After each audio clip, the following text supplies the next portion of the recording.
Mile stone makers ആഴങ്ങളിൽ മനസ്സ് പറയുകയാണ് ഇന്ന്. നമുക്കെല്ലാവർക്കും പരിചിതരായിട്ടുള്ള രണ്ട് അതിഥികളാണ് ഇന്ന് നമ്മളോടൊപ്പം ഉള്ളത്. പരിചയപ്പെടുത്താൻ തുടങ്ങിയാൽ ആദ്യത്തെ ഒരു 5-10 മിനിറ്റ് അവരെ ഇൻട്രൊഡ്യൂസ് ചെയ്യേണ്ടി വരും. കാരണം പ്രത്യേകിച്ചും അദ്ദേഹത്തെ നമ്മുടെ മുന്നിലുള്ളത് ക്രിസ് വേണുഗോപാൽ, അയിലൂർ വേണുഗോപാൽ കൃഷ്ണൻ, ദിവ്യ ശ്രീധർ. കുറച്ചും കൂടി ഇപ്പൊ മാറ്റി പറയുകയാണെങ്കിൽ ദിവ്യ കൃഷ്ണൻ എന്ന് പറയട്ടെ. ഇല്ല, അതിലൊരു കാര്യമുണ്ട്. കല്യാണം കഴിയുന്നതിന് മുന്നേ ആണെങ്കിലും ഇപ്പോഴാണെങ്കിലും ഇനി എത്ര കാലം കഴിഞ്ഞിട്ടാണെങ്കിലും ദിവ്യ ശ്രീധർ ആയിരിക്കണം. ആ ഇൻഡിവിജ്വാലിറ്റി കളയേണ്ട കാര്യമൊന്നുമില്ല. കാരണം ഞാൻ ജീവിതത്തിൽ വന്നതുകൊണ്ട് പേരും ജീവിതവും എല്ലാം മാറ്റിവെക്കേണ്ട ഒരു കാര്യമൊന്നുമില്ല. She has to be herself. നല്ല ആറ്റിറ്റ്യൂഡാണ്.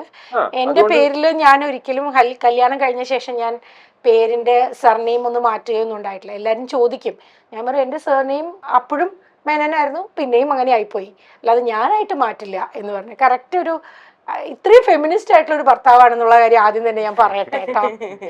ഞാൻ ചോദിച്ചു, ഞാൻ ചുമ്മാ എഴുതുമ്പോ കൂടി എന്റെ അടുത്ത് പറയുന്നത് അവിടെ അച്ഛന്റെ പേരിട്ടാ മതി. അതൊരു അത് ആ ചോദിച്ചു എന്നുള്ളത് ദിവ്യയുടെ മനസ്സിലെ നന്മയും സന്തോഷവും. അങ്ങനെ ഒരു ഉത്തരം ക്രിസ് പറഞ്ഞു എന്നുള്ളത് ക്രിസിന്റെ മനസ്സിന്റെ വലിപ്പം. ഫെമിനിസം ഒരു മെയിൽ ഷോവനിസം അങ്ങനെയുള്ള ഇതിലെ കാറ്റഗറിയിൽ മാറ്റുന്നതിന് പകരം ഇൻഡിവിജ്വാലിറ്റി എന്നുള്ള ഒരു കാര്യം. അതായത് ഇത്രയും കാലം ഇൻഡസ്ട്രി അറിഞ്ഞിരുന്ന ദിവ്യ ശ്രീധർ സഡൻ ആയിട്ട് ഒരു ദിവസം ദിവ്യ ക്രിസ് ആവേണ്ട ആവശ്യമില്ല. ദിവ്യ ശ്രീധറായിട്ട് തന്നെ വേണം. നമുക്ക് ക്രിസിന്റെയും ദിവ്യയുടെയും കഥകളിലേക്ക് കടക്കുമ്പോൾ സാധാരണ കഴിഞ്ഞ ഒരു വർഷം, ഇപ്പൊ എനിക്ക് തോന്നുന്നു 1 വർഷം തികഞ്ഞു അല്ലെ നിങ്ങൾ വിവാഹിതരായിട്ട്? ആനിവേഴ്സറി ഇന്നലെ ആയിരുന്നോ? 30-ാം തീയതി ആയിരുന്നു. എനിക്കൊരു ചെറിയ ഓർമ്മയെന്നാണ് ഞാൻ പറയുന്നത്. അപ്പോൾ ഇതിന് നിങ്ങൾ വിവാഹിതരായ സമയത്ത് സോഷ്യൽ മീഡിയ നിങ്ങളെ ഒരുപാട് എന്താ പറയാ കല്ലേറും തന്നു, പൂമാലകളും തന്നിരുന്നു, ഒരുപാടുണ്ടായിരുന്നു.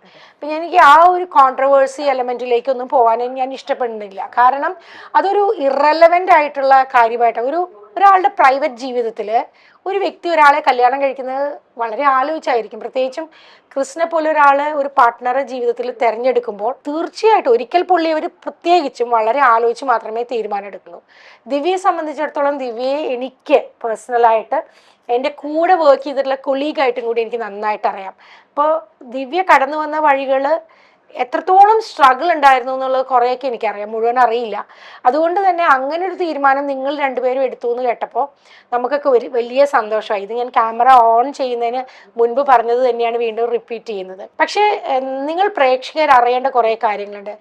നമ്മൾ വെറുതെ ഒരു രസത്തിനോ അല്ലെങ്കിൽ മറ്റുള്ളവരുടെ ജീവിതത്തിലേക്ക് എത്തി നോക്കുന്ന സ്വഭാവക്കാരായിട്ടുള്ളവർ ഉണ്ടാവാം, ഈ സോഷ്യൽ മീഡിയയിൽ ഉണ്ടാവും. അവർ ആ വാക്കുകൾ ഉപയോഗിക്കുമ്പോൾ, പല വാക്കുകളും ഉപയോഗിക്കുമ്പോൾ അതെങ്ങനെയാണ് അവരെ നോവിക്കുന്നത് അല്ലെങ്കിൽ എങ്ങനെയാണ് അവരത് എടുക്കുന്നത് എന്നുള്ളത് വളരെ വലിയൊരു കാര്യമാണ്. ശരിയല്ലേ ക്രിസ്? ഇതില് നമ്മൾ പൊതുവെ വീട്ടിലൊക്കെ സംസാരം ഉണ്ടാവുമ്പോൾ ആരെങ്കിലൊക്കെ പറയും, അവൻ പണക്കാരനായത് എങ്ങനെയാണെന്നറിയാം, അവൻ റോഡിൽ നിൽക്കുമ്പോൾ വഴിയിൽ നിന്ന് ഒരു പെട്ടി കിട്ടി, ആ പെട്ടിക്കകത്ത് മുഴുവനും ഗോൾഡ് ബിസ്ക്കറ്റ് ആയിരുന്നു, അവൻ ഓവർനൈറ്റ് അവൻ പണക്കാരൻ. അപ്പൊ ഞാൻ ചോദിക്കാറുള്ളത്, നിങ്ങൾ റോഡിൽ പോയി നിൽക്കൂ, എവിടെയാണോ ഈ പെട്ടി വീഴുന്നത് അവിടെ പോയി നിൽക്കൂ, എന്നിട്ടായി കാണിക്കൂ. കാരണം there is a story of struggle between that. ഈ പെട്ടി കിട്ടി എന്ന് പറയുന്ന ആൾ എത്ര കഷ്ടപ്പെട്ടു എന്ന് നമുക്കറിയില്ല. അപ്പൊ പച്ചയ്ക്ക് പറയും അവൻ കള്ളക്കടത്തി, എന്നാ ധൈര്യം ഉണ്ടെങ്കിൽ അതൊന്ന് ചെയ്ത് കാണിക്കും. അപ്പൊ അതേപോലെ ഞാൻ കല്യാണം കഴിച്ചു എന്നുള്ളത് എന്റെ വ്യക്തി ജീവിതം ആൾക്കാർക്ക് കുറ്റം പറയുകയാണെന്നുണ്ടെങ്കിൽ ഞാൻ വരുന്നതിന് മുന്നേ എത്രയോ അവസരങ്ങൾ ഉണ്ടായിരുന്നു. എന്തുകൊണ്ട് ദിവ്യയോട് ആരും ചോദിച്ചില്ല കല്യാണം കഴിച്ച ഒരു ജീവിതം തരാന്ന്? എന്തുകൊണ്ട് പറഞ്ഞില്ല? ആ പറയാൻ ധൈര്യമില്ലാത്തവരെ കമന്റ് ചെയ്തിട്ട് എനിക്ക് I don't really think that I should even look at dum. കാരണം അവർക്ക് മലയാളികൾ പൊതുവെ ആർക്കെങ്കിലും എന്തെങ്കിലും ഒരു വിഷമം വന്നു കഴിഞ്ഞാൽ അയ്യോ അയ്യോ അയ്യോ എന്നൊക്കെ പറയും. പക്ഷെ അവർക്കൊരു നല്ലത് വന്നു കഴിഞ്ഞാൽ ഒരു സ്കെപ്റ്റിക്കൽ ആയിട്ടാണ് പിന്നെ അതിനെ കാണുന്നത്. ഡയലോഗ് മാറുന്നില്ല. ഇതിപ്പോ ഞാൻ എപ്പോഴും പറയാറുണ്ട്, കല്യാണത്തിന് മുന്നേ കാമുകയും കാമുകനും പപ്പി എന്ന് വിളിക്കുന്നത് കല്യാണം കഴിഞ്ഞാൽ ആ പട്ടി എന്ന് വിളിക്കുന്നത് ഒന്ന് തന്നെയാണ്. കാരണം മൃഗം മാറുന്നില്ല. അതേപോലെ വിഷമം വന്നു കഴിഞ്ഞാൽ അയ്യോ അയ്യോ എന്ന് പറയുന്നത് നന്നായി കഴിഞ്ഞാൽ അയ്യോ അയ്യോ എന്ന് പറഞ്ഞ അതേ വേർഡ് തന്നെ ആർക്കും സഹിക്കാൻ പറ്റില്ല. അതെ, ക്രിസ്റ്റിനെ കുറിച്ച് പറയുമ്പോൾ ഒരുപക്ഷെ പല ഇന്റർവ്യൂവിൽ ഇതൊന്നും പറഞ്ഞിട്ടുണ്ടാവില്ല. എനിക്ക് ക്രിസ്റ്റിനെ പേഴ്സണലായിട്ട് കഴിഞ്ഞ ഒരു 20-ലേറെ വർഷക്കാലമായിട്ട് മോർ ദാൻ 25 years എന്ന് വേണമെങ്കിൽ അറിയാം. ക്രിസ് എന്താ പറയാ, അന്ന് ലോ കഴിഞ്ഞിട്ടാണോ റേഡിയോക്ക് പോകുന്നതിന് മുന്നെയാണ്, ദുബായിലേക്ക് റേഡിയോയിലേക്ക് പോകുന്നതിന് മുമ്പുള്ള ക്രിസ് എഞ്ചിനീയറിംഗും ഒരു PGDPM മാത്രം കഴിഞ്ഞ സമയത്തുള്ള ക്രിസിനെയാണ് എൻ്റെ ഓർമ്മ. ആ ഓർമ്മയിലുള്ള ക്രിസിന് അതിമനോഹരമായിട്ട് ലാംഗ്വേജ് ഉപയോഗിക്കുന്ന, ഇംഗ്ലീഷും മലയാളവും ഹിന്ദിയും തമിഴും ഒക്കെ നന്നായി ഉപയോഗിക്കുന്ന നല്ല അവതാരകൻ. അതുപോലെ തന്നെ വോയിസ് കോച്ച് അല്ലേ, വോയിസ് കോച്ചിങ് ചെയ്തിരുന്നു. അതിനുശേഷം ഹിപ്നോതെറാപ്പി പഠിച്ചില്ലേ അല്ലേ? എൻ്റെ ഓർമ്മ ശരിയാണെങ്കിൽ ഹിപ്നോതെറാപ്പിസ്റ്റായി. പിന്നീട് ലോ പഠിച്ച് ലിറ്റിഗേഷൻ, അതായത് നിയമജ്ഞനായി, വക്കീലായി. നിയമജ്ഞനും വക്കീലും രണ്ടാണ്. വക്കീൽ പ്രൊഫഷനും ചെയ്തു. ഇങ്ങനെ പല മേഖലകളിൽ ക്രിസ് എൻഗേജ്ഡ് ആയിരുന്നു. ദിവ്യയ്ക്ക് അറിയാമായിരിക്കും ഇതൊക്കെ, പക്ഷെ പ്രേക്ഷകർക്ക് പലർക്കും ഇത് അറിയില്ലായിരിക്കാം. ക്രിസിനെ പെട്ടെന്ന് ഇപ്പൊ എല്ലാവരും കാണുമ്പോൾ ഇന്ന സീരിയലിൽ അഭിനയിക്കുന്നയാൾ, ഇന്ന കാര്യത്തിൽ മോഡൽ ചെയ്ത ആള് എന്ന് മാത്രമായിരിക്കും പറയാം. പക്ഷെ ക്രിസ് എന്ന് പറയുന്ന വ്യക്തിയുടെ കൂടെ എഴുതി ചേർക്കാനായിട്ടുള്ള ഡിഗ്രികളുടെയും അതുപോലെ തന്നെ ടാലന്റുകളുടെയും സ്കില്ലുകളുടെയും ഒരു നീണ്ട നിരയുണ്ടെന്നുള്ളത് പലർക്കും അറിയില്ല. ഒരു ഡിഫറൻസും കൂടെ ആഡ് ചെയ്യാം. ഡിഫറൻസോ? കാരണം ആർക്ക് വേണമെങ്കിലും ഒരു ഡിഗ്രിയോ സർട്ടിഫിക്കേഷനോ ഡിപ്ലോമയോ എല്ലാം എഴുതിയെടുക്കാം. അതൊന്നും വലിയ കാര്യമല്ല. അതും എസ്പെഷ്യലി ഈ കാലത്ത് AI ചോദ്യങ്ങൾ ചോദിച്ചു കഴിഞ്ഞാൽ വരാൻ പോകുന്ന ക്വസ്റ്റ്യൻ പേപ്പറിലെ ക്വസ്റ്റ്യൻസും ആൻസേഴ്സും കിട്ടാവുന്ന ഒരു കാലമാണ്. അതുകൊണ്ട് പഠിക്കുന്നതോ അത് പ്രയോഗിക്കുന്നതോ അതെല്ലാം ഒരു വ്യക്തിയുടെ ആഗ്രഹം. എനിക്ക് ഇപ്പോഴും പറയാനുള്ളതെന്ന് പറഞ്ഞാൽ, ഇപ്പൊ ഒരു വർഷം കഴിഞ്ഞു, ഇപ്പോൾ പറയാനുള്ളതെന്ന് പറഞ്ഞാൽ എൻ്റെ മക്കള് മുത്തും ദേവയും അവര് ഞാൻ നല്ല അച്ഛനാണെന്ന് എപ്പോൾ പറയുന്നു, അതാണ് എൻ്റെ ഏറ്റവും വലിയ ഡിഗ്രി. കുഞ്ഞുമോക്ക് ഞാൻ എപ്പോഴാണോ നല്ലൊരു ഹസ്ബൻഡ് ആവുന്നത്, കുഞ്ഞുമോൾ ഇടയ്ക്കിടയ്ക്ക് പറയും എനിക്ക് സംസാരിക്കാൻ എനിക്ക് പേടി തോന്നുന്നു. ആ പേടി എന്ന് മാറുന്നു അന്ന് ഞാൻ നല്ലവനായി. അപ്പൊ അത് ശരിക്കും പറഞ്ഞു കഴിഞ്ഞാൽ ഒരു ഡിഗ്രിക്ക് പഠിച്ചാലും നമുക്ക് കിട്ടില്ല. ഏത് യൂണിവേഴ്സിറ്റിയിലാണ് അങ്ങനെ ഒരു കോഴ്സ് ഉള്ളതെന്ന് വെച്ച് കഴിഞ്ഞാൽ ഞാൻ അവിടെ ജോയിൻ ചെയ്യാൻ റെഡിയാണ്. ക്രിസ് പറഞ്ഞതെല്ലാം ശരിയാണ്. പക്ഷെ ക്രിസിന്റെ പൊൻതൂവലുകളാണ് ഇതൊക്കെ.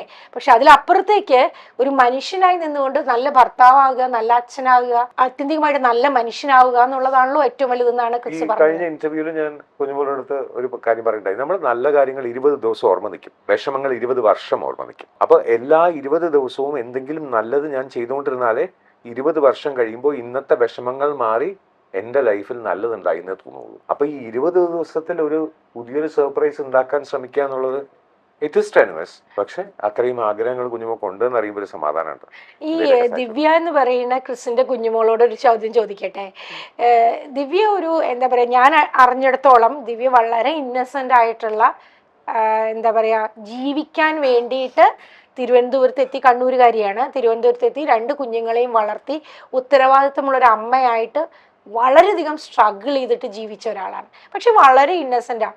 അപ്പം ഞാൻ ചിലപ്പോൾ ആലോചിക്കാറുണ്ട്, സെറ്റിലൊക്കെ ഇരിക്കുന്ന സമയത്ത്, ഞാനൊരു കാര്യം പറയട്ടോ, സെറ്റിലൊക്കെ ഇരിക്കുന്ന സമയത്ത് ദിവ്യ സംസാരിക്കുമ്പോൾ തന്നെ ദിവ്യ എല്ലാവരോടും ആ ഒരു റെസ്പെക്റ്റിലാണ്. എവിടെയോ ദിവ്യയ്ക്ക് ഉള്ളിലൊരു തോന്നലുണ്ടായി, അയ്യോ എനിക്ക് ഇവരുടെ അത്രയും ഉള്ള ഒരു ഇന്റലിജൻസ് ഇല്ലേ, അല്ലെങ്കിൽ ഇവരെ പോലെ ഇല്ലേ ദിവ്യ, സത്യമല്ലേ ഞാൻ പറയണേ? അങ്ങനെ ഒരു തോന്നൽ കുട്ടിക്കുണ്ടായിരുന്നു. അപ്പോൾ അത് എല്ലാം കഴിഞ്ഞ് ഞാൻ 50 എപ്പിസോഡ് കഴിഞ്ഞ സീരിയലിൽ ഞാൻ നിർത്തിയിട്ട് ഇങ്ങോട്ട് പോന്നു. പിന്നെ ദിവ്യ കല്യാണം കഴിക്കുന്നത് കാണുന്ന നമ്മളെല്ലാവരും ഒരുപാട് റെസ്പെക്ട് ചെയ്യുകയും ഇഷ്ടപ്പെടുകയും അത്ഭുതത്തോടെ ചെയ്യുന്ന ഒരു പേഴ്സണാലിറ്റിയാണ്. അപ്പോൾ ഈ ഒരു വ്യക്തിയെ പരിചയപ്പെട്ട കഥ എനിക്ക് ചോദിക്കാനുണ്ട്. അതിനു മുമ്പ് ഈ വിവാഹത്തിലേക്ക് എത്തുമ്പോൾ തീരുമാനം എടുത്തല്ലോ, ഇത്രയും ഇന്റലിജന്റും ഔട്ട് ഗോയിങ്ങും കാര്യങ്ങളൊക്കെ അറിയുന്ന ഒരാളെ കല്യാണം കഴിക്കുമ്പോൾ അയ്യോ ഞാൻ ഇയാൾക്ക് എങ്ങനെയായിരിക്കും ചേരുക എന്നൊരു കൺഫ്യൂഷൻ ഉണ്ടായിരുന്നു ദിവ്യക്ക്. അതൊന്ന് പറയോ? അതല്ല, ഞാന് അതിന് മുന്നേ ഞാൻ പല സെറ്റിലും ഞാൻ ഫ്രണ്ട്സുകളോടൊക്കെ പറഞ്ഞ് എല്ലാ ഇന്റർവ്യൂവിലും ഞാൻ പറഞ്ഞിട്ടുണ്ട്, എനിക്ക് കുറച്ച് മെച്ചുവേർഡായിട്ട് അല്ലെങ്കിൽ എന്താണ് കുറച്ച് നമ്മളെ ഏച്ചിക്ക് ഇപ്പൊ എന്നെ അറിയാം, സെറ്റിൽ ഉണ്ടാവുന്ന ഞാൻ എങ്ങനെ ആയിരുന്നു അറിയാം. ഒരു എന്താണ് ഒന്ന് രാത്രി ആവുമ്പോൾ എങ്ങനെ വീട്ടിലെത്തിപ്പെടാം എന്നറിയുന്ന എനിക്ക് ഓർമ്മയുണ്ട് ദിവ്യ, എനിക്ക് പ്രേക്ഷകരോട് പറയാനുള്ള മനസ്സിനക്കരെ എന്ന് പറയുന്ന സീരിയൽ ചെയ്യുന്ന സമയത്ത് ഇങ്ങനെ ആരും പറഞ്ഞിട്ടുണ്ടാവില്ല ഇന്റർവ്യൂ ചെയ്തവര്. ദിവ്യ വൈകുന്നേരം ഒരു 4:30 കഴിഞ്ഞാല് ദിവ്യ ആകെ സ്ട്രെസ്ഡ് ഔട്ട് ആവും. എന്താ വെച്ചാല് ദിവ്യയുടെ മകൻ സ്കൂളിൽ നിന്ന് വരും. അന്ന് അവന് എത്ര വയസ്സാണ്? 5 വയസ്സ് അല്ലെ, 4 or 5 വയസ്സ്. അത്രേ ഉള്ളൂ, 4-5 വയസ്സ്. അപ്പോൾ ആ മോൻ സ്കൂളിൽ നിന്ന് വന്നു കഴിഞ്ഞാൽ അവൻ വിശന്ന് വീട് തുറന്നു കയറണം. 4 വയസ്സുള്ള കുട്ടിയാന്ന് ഓർക്കണേ. ഒരു വീടിന്റെ അപ്സ്റ്റെയറിലാണ് താമസിക്കുന്നതെന്ന്, ശരിയല്ലേ? മോള് പഠിക്കാൻ പോവാ. അപ്പൊ വീട്ടിൽ വന്ന് കേറിയിട്ട് അവൻ എന്തെങ്കിലും ഭക്ഷണം എടുത്ത് രാവിലെ ദിവ്യ പോരുമ്പോ എടുത്തു വെച്ച ഭക്ഷണം അവൻ കഴിച്ച് അവനെ കാത്തിരിക്കുകയാണ് അവിടെ. അമ്മ ഇപ്പൊ വരും. ഇപ്പൊ ഒരു 2 മണിക്കൂർ കൂടുമ്പോൾ അവന്റെ ഫോൺ വരും, അല്ലെ? ഓർമ്മയുണ്ട്. അമ്മ ഇറങ്ങിയോ, അമ്മ വന്നോ? ഇത് പറഞ്ഞു കഴിഞ്ഞാൽ അടുത്ത ഷോട്ടിൽ ദിവ്യ നിൽക്കുമ്പോ ചിലപ്പോ ആ ഷോട്ട് എന്ന് പറയുന്നത് വേറൊരു തരം എന്തെങ്കിലും ചിലപ്പോൾ റഫായിട്ടുള്ളതോ അല്ലെങ്കിൽ നമ്മുടെ മൂഡ് അങ്ങനെയുള്ള മൂഡിൽ നിൽക്കുന്നതായിരിക്കും. ഞാൻ കണ്ടിട്ടുണ്ട് ദിവ്യയുടെ കണ്ണ് നിറയുന്നതും തിരിഞ്ഞു നിന്ന് കണ്ണ് നിറയുന്നതും ഇത് സ്വിച്ച് ചെയ്യുന്നതും. അപ്പോൾ അങ്ങനെ ഒരു ദിവ്യയെ ഞാൻ കണ്ടിട്ടുണ്ട്. അതുകൊണ്ട് തന്നെ ദിവ്യ ഇത്രയും സ്ട്രെങ്ത്തിൽ ഇങ്ങനെ പുറത്തോട്ട് വന്നു എന്ന് പറയുമ്പോൾ ഞങ്ങൾക്കൊക്കെ സന്തോഷമാണ്, അല്ലെ ദിവ്യ? ദിവ്യ ഇത് പറയുമ്പോ തന്നെ കണ്ണു നിറയുന്നത് ദിവ്യക്ക്. അത് പറയുന്നത് അതാ ഞാൻ പറയാം, എന്നെ അറിയുന്നവർക്കേ അറിയുള്ളൂ, എന്റെ അവസ്ഥ അറിയുന്നവർക്ക്.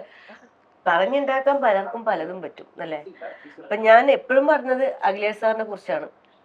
അഖിലേഷ് സാറ് നമ്മളെ മനസ്സിലാക്കിയ സെറ്റില് ഉണ്ടാവുമ്പം അറിയാം എന്റെ അവസ്ഥ. എനിക്ക് ഈ വെപ്രാളം ചില സമയത്ത് ഞാൻ സെറ്റിൽ പലപ്പോഴും വീണിട്ടുണ്ട്, അഭിനയിച്ചുകൊണ്ടിരിക്കുമ്പോ ഞാൻ വീണിട്ടുണ്ട്. അതെ. അപ്പൊ അഖിലേഷ് സാറ് ഞാൻ പാനിക് അറ്റാക്ക് വന്നിട്ടുണ്ട്, ക്ഷീണം, ടെൻഷൻ കൊണ്ട് പാനിക് അറ്റാക്ക് വന്നിട്ടുണ്ട് ദിവ്യക്ക്. അപ്പൊ പിന്നെ സാറ് പറയും, നീ മക്കളെ വിളിച്ചോണ്ട് വാ, കുഴപ്പമില്ല, ഫുഡല്ലേ ഇവിടെ കൊണ്ടുപോവാ, ആരും പറയാനില്ല ഉച്ചക്കത്തെ ഫുഡോ രാത്രിക്കോ. ഞാൻ ഈ രാത്രിക്കത്തെ ഫുഡ് കൊണ്ടുപോകാൻ വെയിറ്റ് ചെയ്തിരിക്കുന്ന മക്കളാണ്. എനിക്കറിയാം, കൊണ്ട് കൊടുത്തിട്ട് വേണം അവർക്ക് കഴിക്കാൻ. ആ ഒരു അവസ്ഥയാണ് എനിക്ക് ഓർമ്മയുണ്ട് ക്രിസ്. ദിവ്യ നമുക്ക് സെറ്റിൽ നിന്ന് എല്ലാവരും ഹോട്ടൽ റൂംസിലേക്ക് പോവാനായിട്ട് ഇറങ്ങുന്ന സമയത്ത് വേണ്ടെങ്കിൽ ആ ഫുഡ് ഞാൻ ചോദിക്കും, വേണോ എന്ന് ഫുഡില്ല ഞാൻ കൊണ്ടുപോകും. അത് മാത്രല്ല, ആദ്യത്തെ വണ്ടിയിൽ തന്നെ ദിവ്യ പോവാൻ ശ്രമിക്കും. കാരണം ദിവ്യക്ക് പറയാൻ പറ്റില്ല, സീനിയോറിറ്റി വെച്ചിട്ട് ചിലപ്പോൾ വേറെ ആരെങ്കിലും ആയിരിക്കും ആദ്യത്തെ ട്രിപ്പിൽ വിടുക. പക്ഷെ ദിവ്യ ഇങ്ങനെ പറയും, എന്നെ ഒന്ന് വിടാമോ, ആർക്കാണ് ഫുഡ് വേണ്ടാത്തത്, ആ ഫുഡും കൂടി എനിക്ക് തന്നേക്കും എന്ന് പറയുമ്പോൾ ഒരമ്മ കുഞ്ഞുങ്ങൾക്ക് വേണ്ടിയിട്ടാണ് അത് പറയുന്നത് മനസ്സിലാക്കാൻ എല്ലാവർക്കും ചിലപ്പോൾ പറ്റിയെന്ന് വരില്ല. പക്ഷെ നമ്മുടെ സെറ്റിൽ അത് മനസ്സിലാവുമായിരുന്നു. പക്ഷെ അങ്ങനെ മക്കളെ നോക്കിയ ഒരു അമ്മയാണിത്. അത് നിങ്ങൾ ആരെങ്കിലും അറിയുന്നുണ്ടോ? അതുകൊണ്ടാണ് പറയുമ്പോ എനിക്ക് അത്ര പൊള്ളുന്നത്. അതെ, എന്തെങ്കിലും പറയുമ്പോൾ പൊള്ളുന്നത് അതുകൊണ്ടാണ്. 2 രീതിയിലും. ഇപ്പോ മക്കളെ ആരെങ്കിലും എന്തെങ്കിലും പറഞ്ഞാൽ, അത് ഞാനാണെങ്കിൽ പോലും അവരുടെ നന്മയ്ക്ക് ഞാൻ പറയുമ്പോൾ പോലും ഈ പരുന്തിൽ നിന്നും അമ്മക്കോഴി കുഞ്ഞുങ്ങളെ രക്ഷിക്കാൻ പോണ പോലെ കവറപ്പ് ചെയ്യാൻ വരുന്ന ദിവ്യ എനിക്കറിയാം. അത് ഇപ്പോഴും. അപ്പൊ അതിലെനിക്ക് സന്തോഷമേ ഉള്ളൂ. എന്റെ കുട്ടികൾക്ക് അമ്മ എന്ന് പറഞ്ഞാൽ അത്ര നല്ല അമ്മയാണെന്ന് എനിക്കൊരു ധൈര്യം ഉണ്ടാവും. എന്ത് വന്നാലും അവരെ നോക്കാൻ അമ്മയുണ്ട്. അപ്പൊ ഞാൻ കൂടെ നിന്നാ മതി, ഒരു സപ്പോർട്ടായിട്ട് നിന്നാ മതി എന്നുള്ള ധൈര്യം. തീർച്ചയായിട്ടും ക്രിസ് ബയോളജിക്കൽ ഫാദർ ആയതുകൊണ്ട് മാത്രം അച്ഛനാവില്ല. അതൊരിക്കലും എനിക്ക് വിശ്വാസമില്ല. ഇല്ല, എനിക്കത് നന്നായിട്ട് അറിയാം. കാരണം ഞങ്ങള് കല്യാണത്തിന് മുന്നേ എന്റെ ഒരു സ്റ്റുഡന്റ് എന്നെ അപ്പാന്ന് വിളിച്ചിരുന്നത് അത് അത്രത്തോളം ആത്മാർത്ഥ. ഇപ്പോഴും അങ്ങനെ തന്നെയാണ്, അതിന് മാറ്റമൊന്നുമില്ല. അപ്പോ ഒരു ഫാദർ ഫിഗർ എന്ന് പറയുന്നത് മനസ്സുകൊണ്ട് അച്ഛനാവാൻ കഴിയണം. ഇപ്പോ എല്ലാ പുരുഷന്മാരുടെയും മനസ്സിനകത്ത് ഒരു അമ്മയും കൂടിയുണ്ട്. അപ്പോ ചില സമയത്ത് കുഞ്ഞുമോള് സ്ട്രെസ്ഡാന്ന് പറയുമ്പോൾ കുഞ്ഞുമോള് ഒരു അമ്മയുടെ സ്ഥാനത്ത് നിന്ന് ശരിക്കും പറഞ്ഞാൽ എനിക്ക് ചിന്തിക്കാൻ പറ്റും. ആ ഒരു ധൈര്യം എനിക്ക് എന്തായാലും എന്റെ ഭാഗത്തു നിന്നുണ്ട്. അത് കുഞ്ഞുമോക്ക് അത് മനസ്സിലാവാൻ ചിലപ്പോൾ ഇനി വർഷങ്ങൾ എടുത്തെന്ന് വരും. ആയിരുന്നോ, അത് സാരില്ല, അത് മനസ്സിലായില്ലെങ്കിലും കുഴപ്പമില്ല, അല്ലേ? അപ്പൊ അതില് മക്കളെ പ്രൊട്ടക്ട് ചെയ്യുന്ന ആ അമ്മയ്ക്ക് എന്താണ് ആവശ്യം? ശരിക്കും പറഞ്ഞാൽ ഒരു സപ്പോർട്ട് മതി. അതായത് ദേ കണ്ടോ ഇവരിങ്ങനെ ചെയ്യുന്നു എന്ന് പറയുക. അതായത് മക്കൾ വലുതാവുമ്പോൾ അവർ മനസ്സിലാക്കില്ല അമ്മയ്ക്കെതിരെ സംസാരിച്ചു കഴിഞ്ഞാൽ അമ്മ തകർന്നു പോകും എന്നുള്ളത്. അപ്പൊ എന്റെ ഇതിൽ പോലും ഞാൻ പല സമയത്തും അമ്മയുടെ അടുത്ത് വഴക്കുണ്ടാക്കി കഴിഞ്ഞാൽ എനിക്കറിയാം അമ്മയുടെ മനസ്സ്. 10 മിനിറ്റ് കഴിയുമ്പോൾ ഞാൻ എന്തെങ്കിലും വിളിച്ച് കളിയും ചിരിയൊക്കെ പറഞ്ഞ് ഞാൻ അതങ്ങ് സോൾവ് ചെയ്യും. അപ്പൊ അത് മക്കൾക്കത് മനസ്സിലാവാനുള്ള പ്രായമായിട്ടില്ല. 19 വയസ്സും 10 വയസ്സും എന്നൊക്കെ പറയുന്നത് കൊച്ചു കുട്ടികളാണ് അവര്. അപ്പൊ ആ സമയത്ത് ഞാൻ കൂടെ ഉണ്ടാവണം എന്നൊരാഗ്രഹമുണ്ട്. പലപ്പോഴും work does not allow me. കാരണം എനിക്ക് എന്റെ കുടുംബം നോക്കണം എന്നുള്ള ഈ ഓട്ടത്തിനിടയിൽ ആ ഇൻസ്റ്റന്റിൽ ചിലപ്പോൾ എനിക്ക് ഉണ്ടാവാൻ പറ്റില്ല. ചിലപ്പോൾ ഞാൻ ഫോണിൽ വിളിച്ചിട്ട് എന്താ കുഞ്ഞുങ്ങളെ ഓക്കെ ആണോ എന്ന് ചോദിക്കുമ്പോൾ എനിക്കറിയാം ഓക്കെ അല്ലാണോ. അതെനിക്ക് കണ്ണിൽ കണ്ടാ അറിയാം. അതുകൊണ്ട് ഇപ്പൊ നോക്കിക്കഴിഞ്ഞാലും കോൾ ലോഗിൽ നോക്കിക്കഴിഞ്ഞാൽ കൂടുതലും വീഡിയോ കോൾ ആയിരിക്കും. കാരണം ഞാൻ വീഡിയോ കോളിൽ വിളിച്ചിട്ട് എനിക്ക് കണ്ണ് കണ്ടു കഴിഞ്ഞാൽ എനിക്കറിയാം ഓക്കെ ആണോ അല്ലേന്ന് അറിയാം. അപ്പൊ ചില സമയത്ത് ഇങ്ങനെ മുടിയൊക്കെ ചെയ്യും, ഞാൻ റെഡി ആയിക്കൊണ്ടിരിക്കുക, വെറുതെയാ.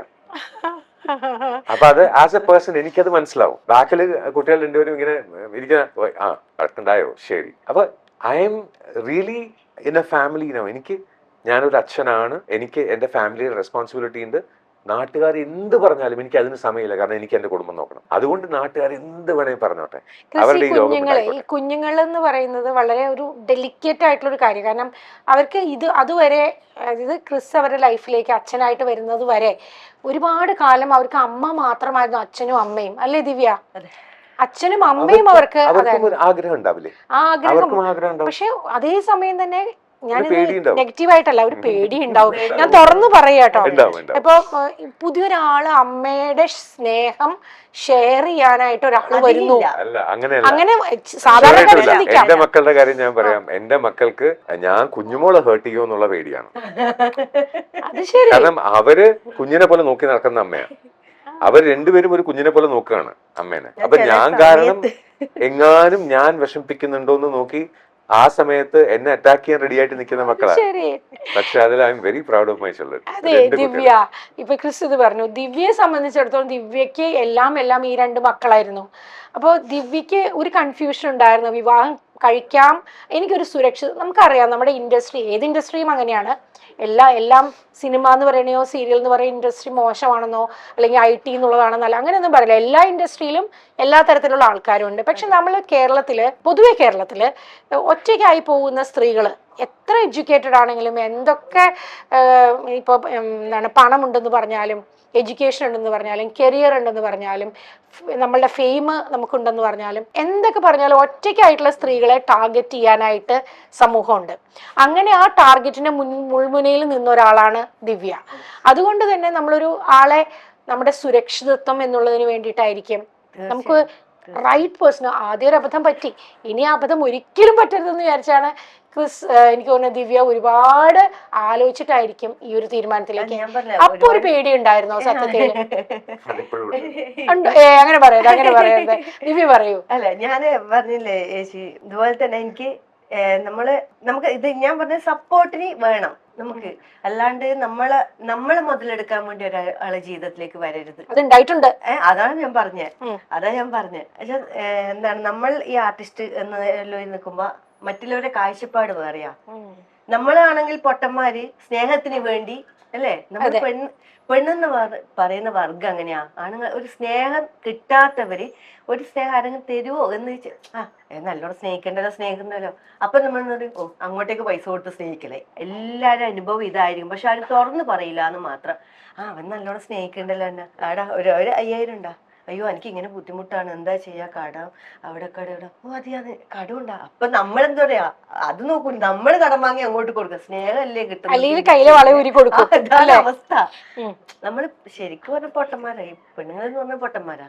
അപ്പൊ ആയിക്കോട്ടെ, പൊതുവെ സത്യമാണ്, ഒരു വലിയ സ്റ്റേറ്റ്മെന്റ് ആട്ടോ. അതിന് വളരെ സിമ്പിൾ ആയിട്ട് പറഞ്ഞതാണ് ദിവ്യ. നമ്മളൊക്കെ പറയുന്ന വലിയ സ്റ്റേറ്റ്മെന്റ് ഒന്നും അല്ല, സത്യസന്ധമായിട്ടുള്ളത് പറഞ്ഞു. ഒരു കാര്യം കൂടെ പറയാം, ഒരു ഹ്യൂമൻ അത്രയേ ഉള്ളൂ. അത് പെണ്ണാവണം എന്നില്ല. ആണുങ്ങളുടെ കാര്യത്തിൽ കുഞ്ഞുങ്ങൾ എന്തൊക്കെയാണോ ലൈഫിൽ അനുഭവിച്ചിട്ടുള്ളത്, അതിന്റെ ഒരു ഓപ്പോസിറ്റ് സൈഡില് what a man can undergo, അത് ഞാൻ പോയിട്ടുണ്ട്. അത് എൻ്റെ അമ്മയോട് ചോദിച്ചാൽ അറിയാം. ഞാൻ വാട്ട് ഐ വെന്റ് ത്രൂ എന്നുള്ളത് എൻ്റെ അമ്മയ്ക്ക് അറിയാം. കുറേയൊക്കെ അമ്മ പോലും കേട്ടിട്ടില്ല, അമ്മയ്ക്ക് പോലും കേൾക്കാൻ പറ്റാതെ, അതായത് അത്രത്തോളം സ്ട്രെയിൻ അമ്മയ്ക്ക് എടുക്കാൻ പറ്റില്ല എന്ന് പറഞ്ഞിട്ട് പലപ്പോഴും ഫോൺ കട്ട് ചെയ്തിട്ടുണ്ട്. അപ്പോൾ അമ്മയ്ക്ക് അറിയാം ഇതിൽ കൂടുതലുണ്ട്, പക്ഷെ അതെന്താണെന്ന് ചോദിക്കാനുള്ള ധൈര്യം ഇല്ല എന്നുള്ളത്. അത് ക്രിസ് പറയാനും ആഗ്രഹിക്കുന്നില്ല പുറത്തേക്ക്. എന്തിന്? അതെ, പറഞ്ഞ വെറുതെ എന്തിന്? ആൾക്കാർക്ക് കാണുമ്പോ ഇവൻ ജാടയാണ്, ഇവൻ താടിയാണ്, ഇവൻ അങ്ങനെയാണ് ഇങ്ങനെയാണ് പറയണ, വെറും ഈ കോമാളിയാണെന്ന് പറയുന്നത് പറഞ്ഞോട്ടെ. ഞാൻ അനുഭവിച്ചത് ഞാൻ അറിഞ്ഞു, കുഞ്ഞുമോൾ അറിഞ്ഞു, മതി. ഈ കുറ്റപ്പെടുത്തവരും ഇതേ സ്റ്റേജിൽ പോകുന്നവരായിരിക്കും, എന്നാലും അതിന് വേറൊന്നുമില്ല, അതിന് ചെറിയ അസൂയ, കുശുമ്പ് എന്നൊക്കെയാണ് വാക്കുകൾ, അത്രേ ഉള്ളൂ. അതില് ആസ് എ ഹ്യൂമൻ നമ്മൾ എല്ലാവരും സ്നേഹത്തിന് വേണ്ടി നമ്മൾ എന്തും ചെയ്യാൻ തയ്യാറാണ്. ഒരു കോംപ്രമൈസ് വന്നു കഴിഞ്ഞാൽ ഓപ്പോസിറ്റ് സൈഡിൽ മാനിപ്പുലേറ്റിംഗ് ബിഹേവിയർ ഉള്ള ഒരാളാണെന്നുണ്ടെങ്കിൽ എങ്ങനെ മുതലെടുത്ത് ജീവിക്കാം. അപ്പൊ ഇതാണായാലും പെണ്ണായാലും, അതായത് ഒന്ന് താഴ്ന്നു കൊടുത്തു കഴിഞ്ഞാൽ ഇവന്റെ തലയിൽ ചവിട്ടി ഡാൻസ് കളിക്കാൻ തീരുമാനിക്കുന്ന പെണ്ണുങ്ങളുണ്ട്. അപ്പൊ അതേപോലെ തിരിച്ച് ഇവൾ ഒന്ന് താഴ്ന്നു കഴിഞ്ഞാൽ ഇവളുടെ സ്വത്ത് മുഴുവൻ എനിക്ക് അടിച്ചെടുത്ത് ഞാൻ ജീവിക്കാന്ന് കഴിയുന്ന പുരുഷന്മാരുണ്ട്. അപ്പൊ ഇതില് ഏറ്റവും ഇൻട്രസ്റ്റിംഗ് ആയിട്ട് തോന്നിയ കാര്യം, ഞങ്ങൾ കല്യാണം അറിയിച്ചു, ഞങ്ങൾ എല്ലാവരും അറിയിച്ചു തുടങ്ങി. അറിയിച്ചു തുടങ്ങിയപ്പോൾ കുഞ്ഞുമോക്ക് ഒരു ഫോൺ കോൾ, ഇവനെ കുറിച്ച് അന്വേഷിച്ചിട്ടാണോ, ഇവൻ ആള് മഹാമോശമാണ് എന്ന് വളരെ മോശമായിട്ടുള്ള ഒരാളാണ് വിളിച്ചു പറയുന്നത്. അത് ശരി.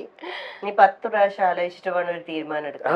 അപ്പൊ അങ്ങനെ വാർണിംഗ് ഒക്കെ. അപ്പൊ അതുപോലെ തന്നെ അവൾക്ക് പഠിപ്പില്ല. അപ്പൊ ഞാൻ എന്റെ അടുത്ത് പറയാ, എന്റെ അടുത്ത് അത് ഒരേ സ്ഥലത്ത് നിന്നാ വരുന്നതെന്നാണ് ഏറ്റവും കോമഡി. നിങ്ങളുടെ വൈബ് കറക്റ്റ് ആവില്ല. അയ്യോ ദിവ്യക്ക് പഠിപ്പൊന്നുമില്ല, എക്സ്പോഷർ ഇല്ല. ക്രിസ്റ്റിന് ഭയങ്കര എക്സ്പോഷർ ഉള്ള ആളാണ്, എഡ്യൂക്കേറ്റഡ് ഞാൻ ആണ്. ചോദിക്കട്ടെ, ഞാൻ കുഞ്ഞുമോളോട് പറഞ്ഞു, നിനക്ക് ഇംഗ്ലീഷ് അറിയാത്ത സ്ഥലത്ത് നിനക്ക് നാവാവാൻ ഞാനുണ്ട്. എനിക്ക് കണ്ണൂർ ഭാഷ അറിയില്ല, അവിടെ നീ എനിക്ക് നാവായിക്കോ, കുഴപ്പമില്ല. എന്റെ അടുത്ത് പറഞ്ഞ എന്താ പറയാ, ഞാൻ പറഞ്ഞു അത് മീൻസ് അതായിട്ട് എന്റെ അടുത്ത് പറഞ്ഞു, ഇങ്ങനെ എന്നോട് ഇങ്ങനെ പറഞ്ഞു, എന്റെ അടുത്ത് പറഞ്ഞു എനിക്ക് ഇംഗ്ലീഷ് അറിയില്ല. ഞാൻ പറഞ്ഞു ഞാൻ ഇംഗ്ലീഷ് നല്ലൊരു കുട്ടിയാണ്, നല്ല സ്വഭാവമാണ്, നല്ല ഭംഗിയുണ്ട്, നല്ല കുട്ടി തന്നെയാണ്.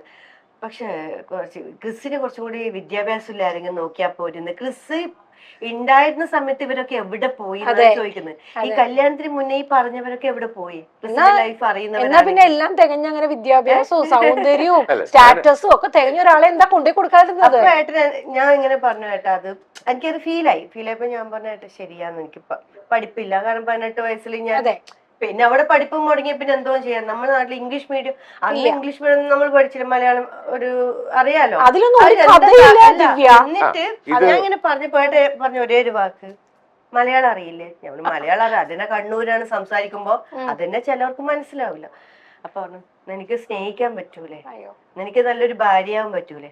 അപ്പൊ ഞാൻ പറഞ്ഞത് ഒരേ ഒരു വാക്ക്, എനിക്ക് ഭാര്യയാവാൻ പറ്റും, എനിക്ക് സ്നേഹം തരാൻ പറ്റും, ഇതെനിക്ക് തരാൻ പറ്റും. അതിൽ കൂടുതൽ ഞാൻ ഒന്നും ചോദിച്ചിട്ടില്ല. അതാണ് ഇല്ലാതിരുന്നതും. ബിക്കോസ് ഒരു കല്യാണം എന്ന് പറയുമ്പോൾ നമ്മുടെ ഏജ് ഓൾഡ് ട്രഡീഷൻ, നമ്മുടെ കുട്ടിക്ക് പണ്ടത്തെ ഒരു ഇതെടുക്കുകയാണെങ്കിൽ ഒരു 14 വയസ്സായ കുട്ടി ഒരു 5 വയസ്സ് 6 വയസ്സായ കുട്ടിയുമായിട്ട് ഒരു ചൈൽഡ് മാരേജ് നടക്കും. എന്നിട്ട് അവർ രണ്ടുപേരും അവരുടെ 2 വീട്ടിലേക്ക് പോകുന്നു. പ്യൂബർട്ടി അറ്റൈൻ ചെയ്ത് കഴിഞ്ഞ് ഇവർക്കൊരു മുഹൂർത്തം കുറിച്ച് ഇവർ ചേർന്ന് വരുന്നു. പലപ്പോഴും അക്കാലത്ത് എങ്ങനെയെന്ന് പറഞ്ഞാൽ ഈ ജോണ്ടിസും അതുപോലത്തെ രോഗങ്ങളും വന്ന് അവര് ഹസ്ബൻഡ് മരിച്ചു പോകുന്നു, 5 വയസ്സ് 6 വയസ്സായ കുട്ടി വിടവാകുന്നു എന്നൊക്കെയുള്ള നെഗറ്റീവ് സൈഡ് മാത്രമേ പറയുന്നുള്ളൂ. പക്ഷെ ഇവര് അങ്ങോട്ടും ഇങ്ങോട്ടും ഈ തീക്ക് ചുറ്റും നടക്കുമ്പോൾ ആ കൊച്ചു കുട്ടികൾ പറയുന്നത്, നിന്റെ ആവശ്യത്തിന് ഞാൻ നിന്റെ കൂട്ടിനുണ്ടാവും, നിനക്ക് ഞാൻ താങ്ങും തണലുമാവും, ഞാൻ കഴിച്ചില്ലെങ്കിലും നിന്നെ ഞാൻ കഴിപ്പിക്കും, ഞാൻ ഉടുത്തില്ലെങ്കിലും ഞാൻ നിന്നെ ഉടുപ്പിക്കും എന്ന് ഒരു കുട്ടിയെ പറഞ്ഞ് മനസ്സിലാക്കി ആ റെസ്പോൺസിബിലിറ്റി പഠിപ്പിച്ചിരുന്നൊരു സിസ്റ്റം. ഇത് വലുതായി കഴിഞ്ഞ ആൾക്കാർക്ക് എന്താ മനസ്സിലാവാത്തത്? ഞാൻ അഗ്നിക്ക് ചുറ്റും പോകുമ്പോൾ കുഞ്ഞുമോളുടെ കൈ പിടിച്ചിട്ട് അത് കഴിഞ്ഞിട്ട് ഞാൻ കാലിലെ കട്ടവിരൽ പിടിച്ച് ഞാൻ അമിയിൽ വെച്ചിട്ട് ഞാൻ പറയാണ്, അവിടെ ഇതാ നോക്കൂ, അരുന്ധതിയെ കാണൂ, അതുപോലെ നമ്മൾ ചേർന്നിരിക്കണം, എത്ര കാലം കഴിഞ്ഞാലും ചേർന്നിരിക്കണം, അതുപോലെ ഇരിക്കണം എന്ന് ഞാൻ പറയുകയാണെങ്കിൽ ആ വാക്കിന്റെ അർത്ഥം എനിക്ക് മനസ്സിലായിട്ട് മാത്രമേ ഞാനത് പറയാവൂ. ഞാൻ തീക്ക് ചുറ്റും എടുത്ത ആ സത്യങ്ങൾ, ആ സപ്തതി എന്ന് പറയുന്ന അതിനിടയ്ക്ക് ഞാൻ എടുക്കുന്ന ഈ കാര്യങ്ങൾ കുഞ്ഞുമോക്ക് എന്താണോ ആവശ്യമുള്ളത്, I don't want her to be turning out to be a vegan or a vegetarian for me. Because ജീവിതകാലത്ത് എന്താണോ കഴിച്ചിട്ടുള്ളത് അത് തന്നെ കഴിക്കണം, എന്റെ മക്കളും അങ്ങനെ തന്നെ കഴിക്കണം, അത് വാങ്ങിച്ചു കൊടുക്കാൻ ഞാൻ ഉണ്ടാവണം. അതേപോലെ ഞാൻ കഴിക്കുന്നത് ഇനി മുതൽ നീ നോൺ വെജ് കഴിക്കണം എന്ന് ഇവരാരും പറയുന്നില്ല. അതിനേക്കാളും കൂടുതൽ എന്താണ് നല്ല ലൈഫ് ഉണ്ടാവുന്നത്? ക്രിസ്, ഞാനൊരു ഇതിന്റെ ഇടയിലും ചോദിക്കട്ടെ, ക്രിസ് പറയുന്നത് എനിക്ക് മനസ്സിലാവുന്നുണ്ട്. ക്രിസ് ഓവർ എ പീരീഡ് എല്ലാ മനുഷ്യരും മാറിക്കൊണ്ടിരിക്കും. ഒരു 20 വർഷം മുമ്പ് ഞാൻ ക്രിസിനെ കാണുമ്പോൾ ഞാൻ കണ്ട ക്രിസ് എന്ന് പറഞ്ഞാൽ ഞങ്ങൾ ഒന്നിച്ച് വർക്ക് ചെയ്യാനുള്ള അവസരം ഉണ്ടായിട്ടുണ്ട് പലപ്പോഴും. ക്രിസ് വളരെ ഓപ്പൺ ആണ്, എല്ലാവരോടും വളരെ ഫ്രണ്ട്ലി ആണ്. എനിക്ക് തോന്നുന്നു ക്രിസ് ഒരിക്കലും ആരോടും അങ്ങനെ ഒരു ഗ്രഡ്ജ് വെച്ച് പെരുമാറില്ല, ഒരിടത്തും ഞാൻ കണ്ടിട്ടില്ല. പലപ്പോഴും ഇവന്റ്സിലൊക്കെ ഈ പറഞ്ഞതുപോലെ ഈഗോയെ ഹേർട്ട് ചെയ്യുന്ന തരത്തിലുള്ള ഇഷ്യൂസ് ഞാൻ പറയുന്നില്ല, ഒന്നും ഉണ്ടാവാറുമുണ്ട്. പക്ഷെ ക്രിസ് ഒരിക്കലും അതുണ്ടായില്ല.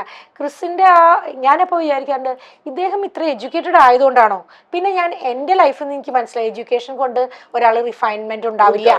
അപ്പൊ ഈ കാലങ്ങളെ കൊണ്ട് ക്രിസ് റിഫൈൻഡ് ആയ ഒരു അവസ്ഥയിൽ എത്തിയപ്പോഴാണ് ഇങ്ങനൊരു വിവാഹത്തിലേക്ക് എത്തിയതെന്ന് വേണമെങ്കിൽ പറയാമോ? അതോ ബൈ ഷിയർ ലക്ക്?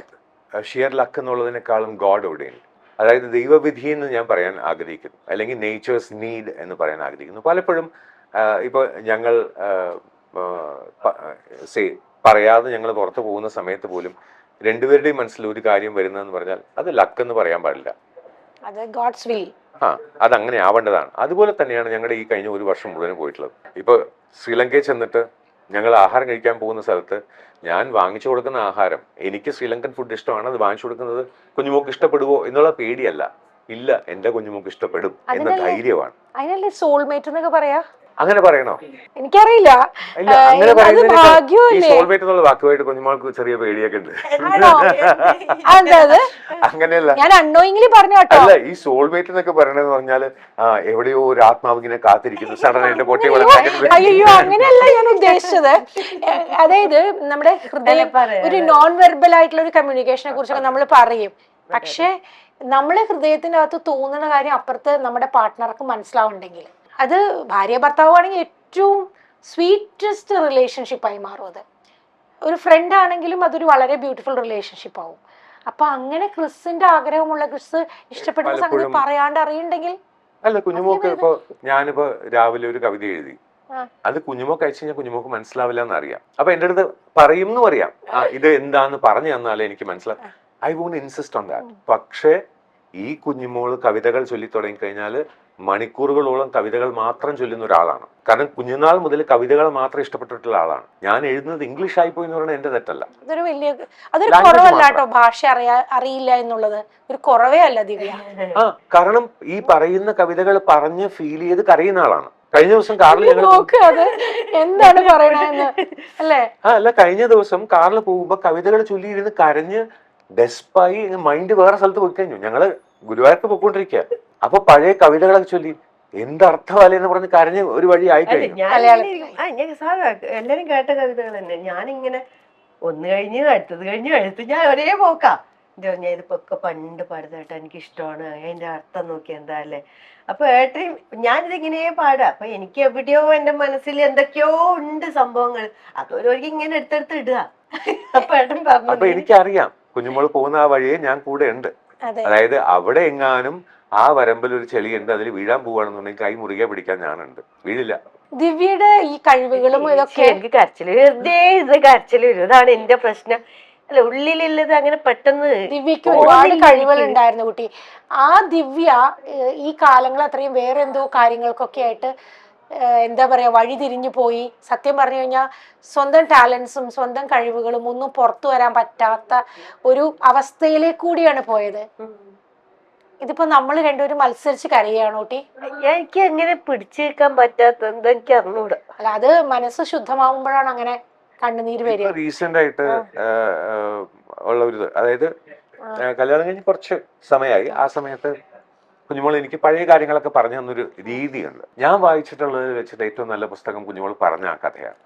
പഴയ ലൈഫിൽ ഓരോ കാര്യങ്ങൾ. അപ്പൊ ഓരോ ഇൻസിഡൻസ്, കുട്ടിക്കാലത്തുള്ള ചെറിയ കാര്യങ്ങൾ, ചേട്ടനുമായിട്ട് പൂ പറിക്കാൻ പോയ ഓണത്തിന്റെ കാര്യങ്ങൾ, അങ്ങനെ പറയുന്ന ഓരോ കാര്യങ്ങൾ ഞാൻ കുഞ്ഞോട് പറഞ്ഞു, നീ എഴുതുക. അപ്പൊ എനിക്ക് എഴുതാനെന്ന് പറഞ്ഞൂടാ. ഞാൻ പറഞ്ഞു, ബേപ്പൂർ സുൽത്താൻ എഴുതിയത് മലയാളത്തിൽ സാഹിത്യ ഭാഷ തേടിയിട്ടല്ല, വായ്മൊഴി ഭാഷയിലാണ്. ജയകാന്തൻ എഴുതിയിട്ടുള്ളത് ഒരിക്കലും ഒരു തൂയ തമിഴിലല്ല, തിരുക്കുറലിലെ തമിഴൊന്നും അല്ല അവർ യൂസ് ചെയ്തിട്ടുള്ളത്. ശിവശങ്കരി മാം, ജിബുമാന്ന് വിളിക്കുന്ന ശിവശങ്കരി മാം എഴുതിയിട്ടുള്ളത് സാധാരണ തമിഴിലാണ്. ശ്യാമ ഉള്ള ഇരിക്കൽ പറഞ്ഞിട്ട് സ്വന്തം വീട്ടിലെ പട്ടിക്കുട്ടിയെ പേര് കൊടുത്ത് പട്ടി അകത്തുണ്ടെന്ന് എഴുതില്ല. അത്രത്തോളം ഒരു ജീവിയെ സ്നേഹിക്കാൻ കഴിവുള്ള ജിബുമ എഴുതിയതും സാധാരണ ഭാഷയിലാണ്.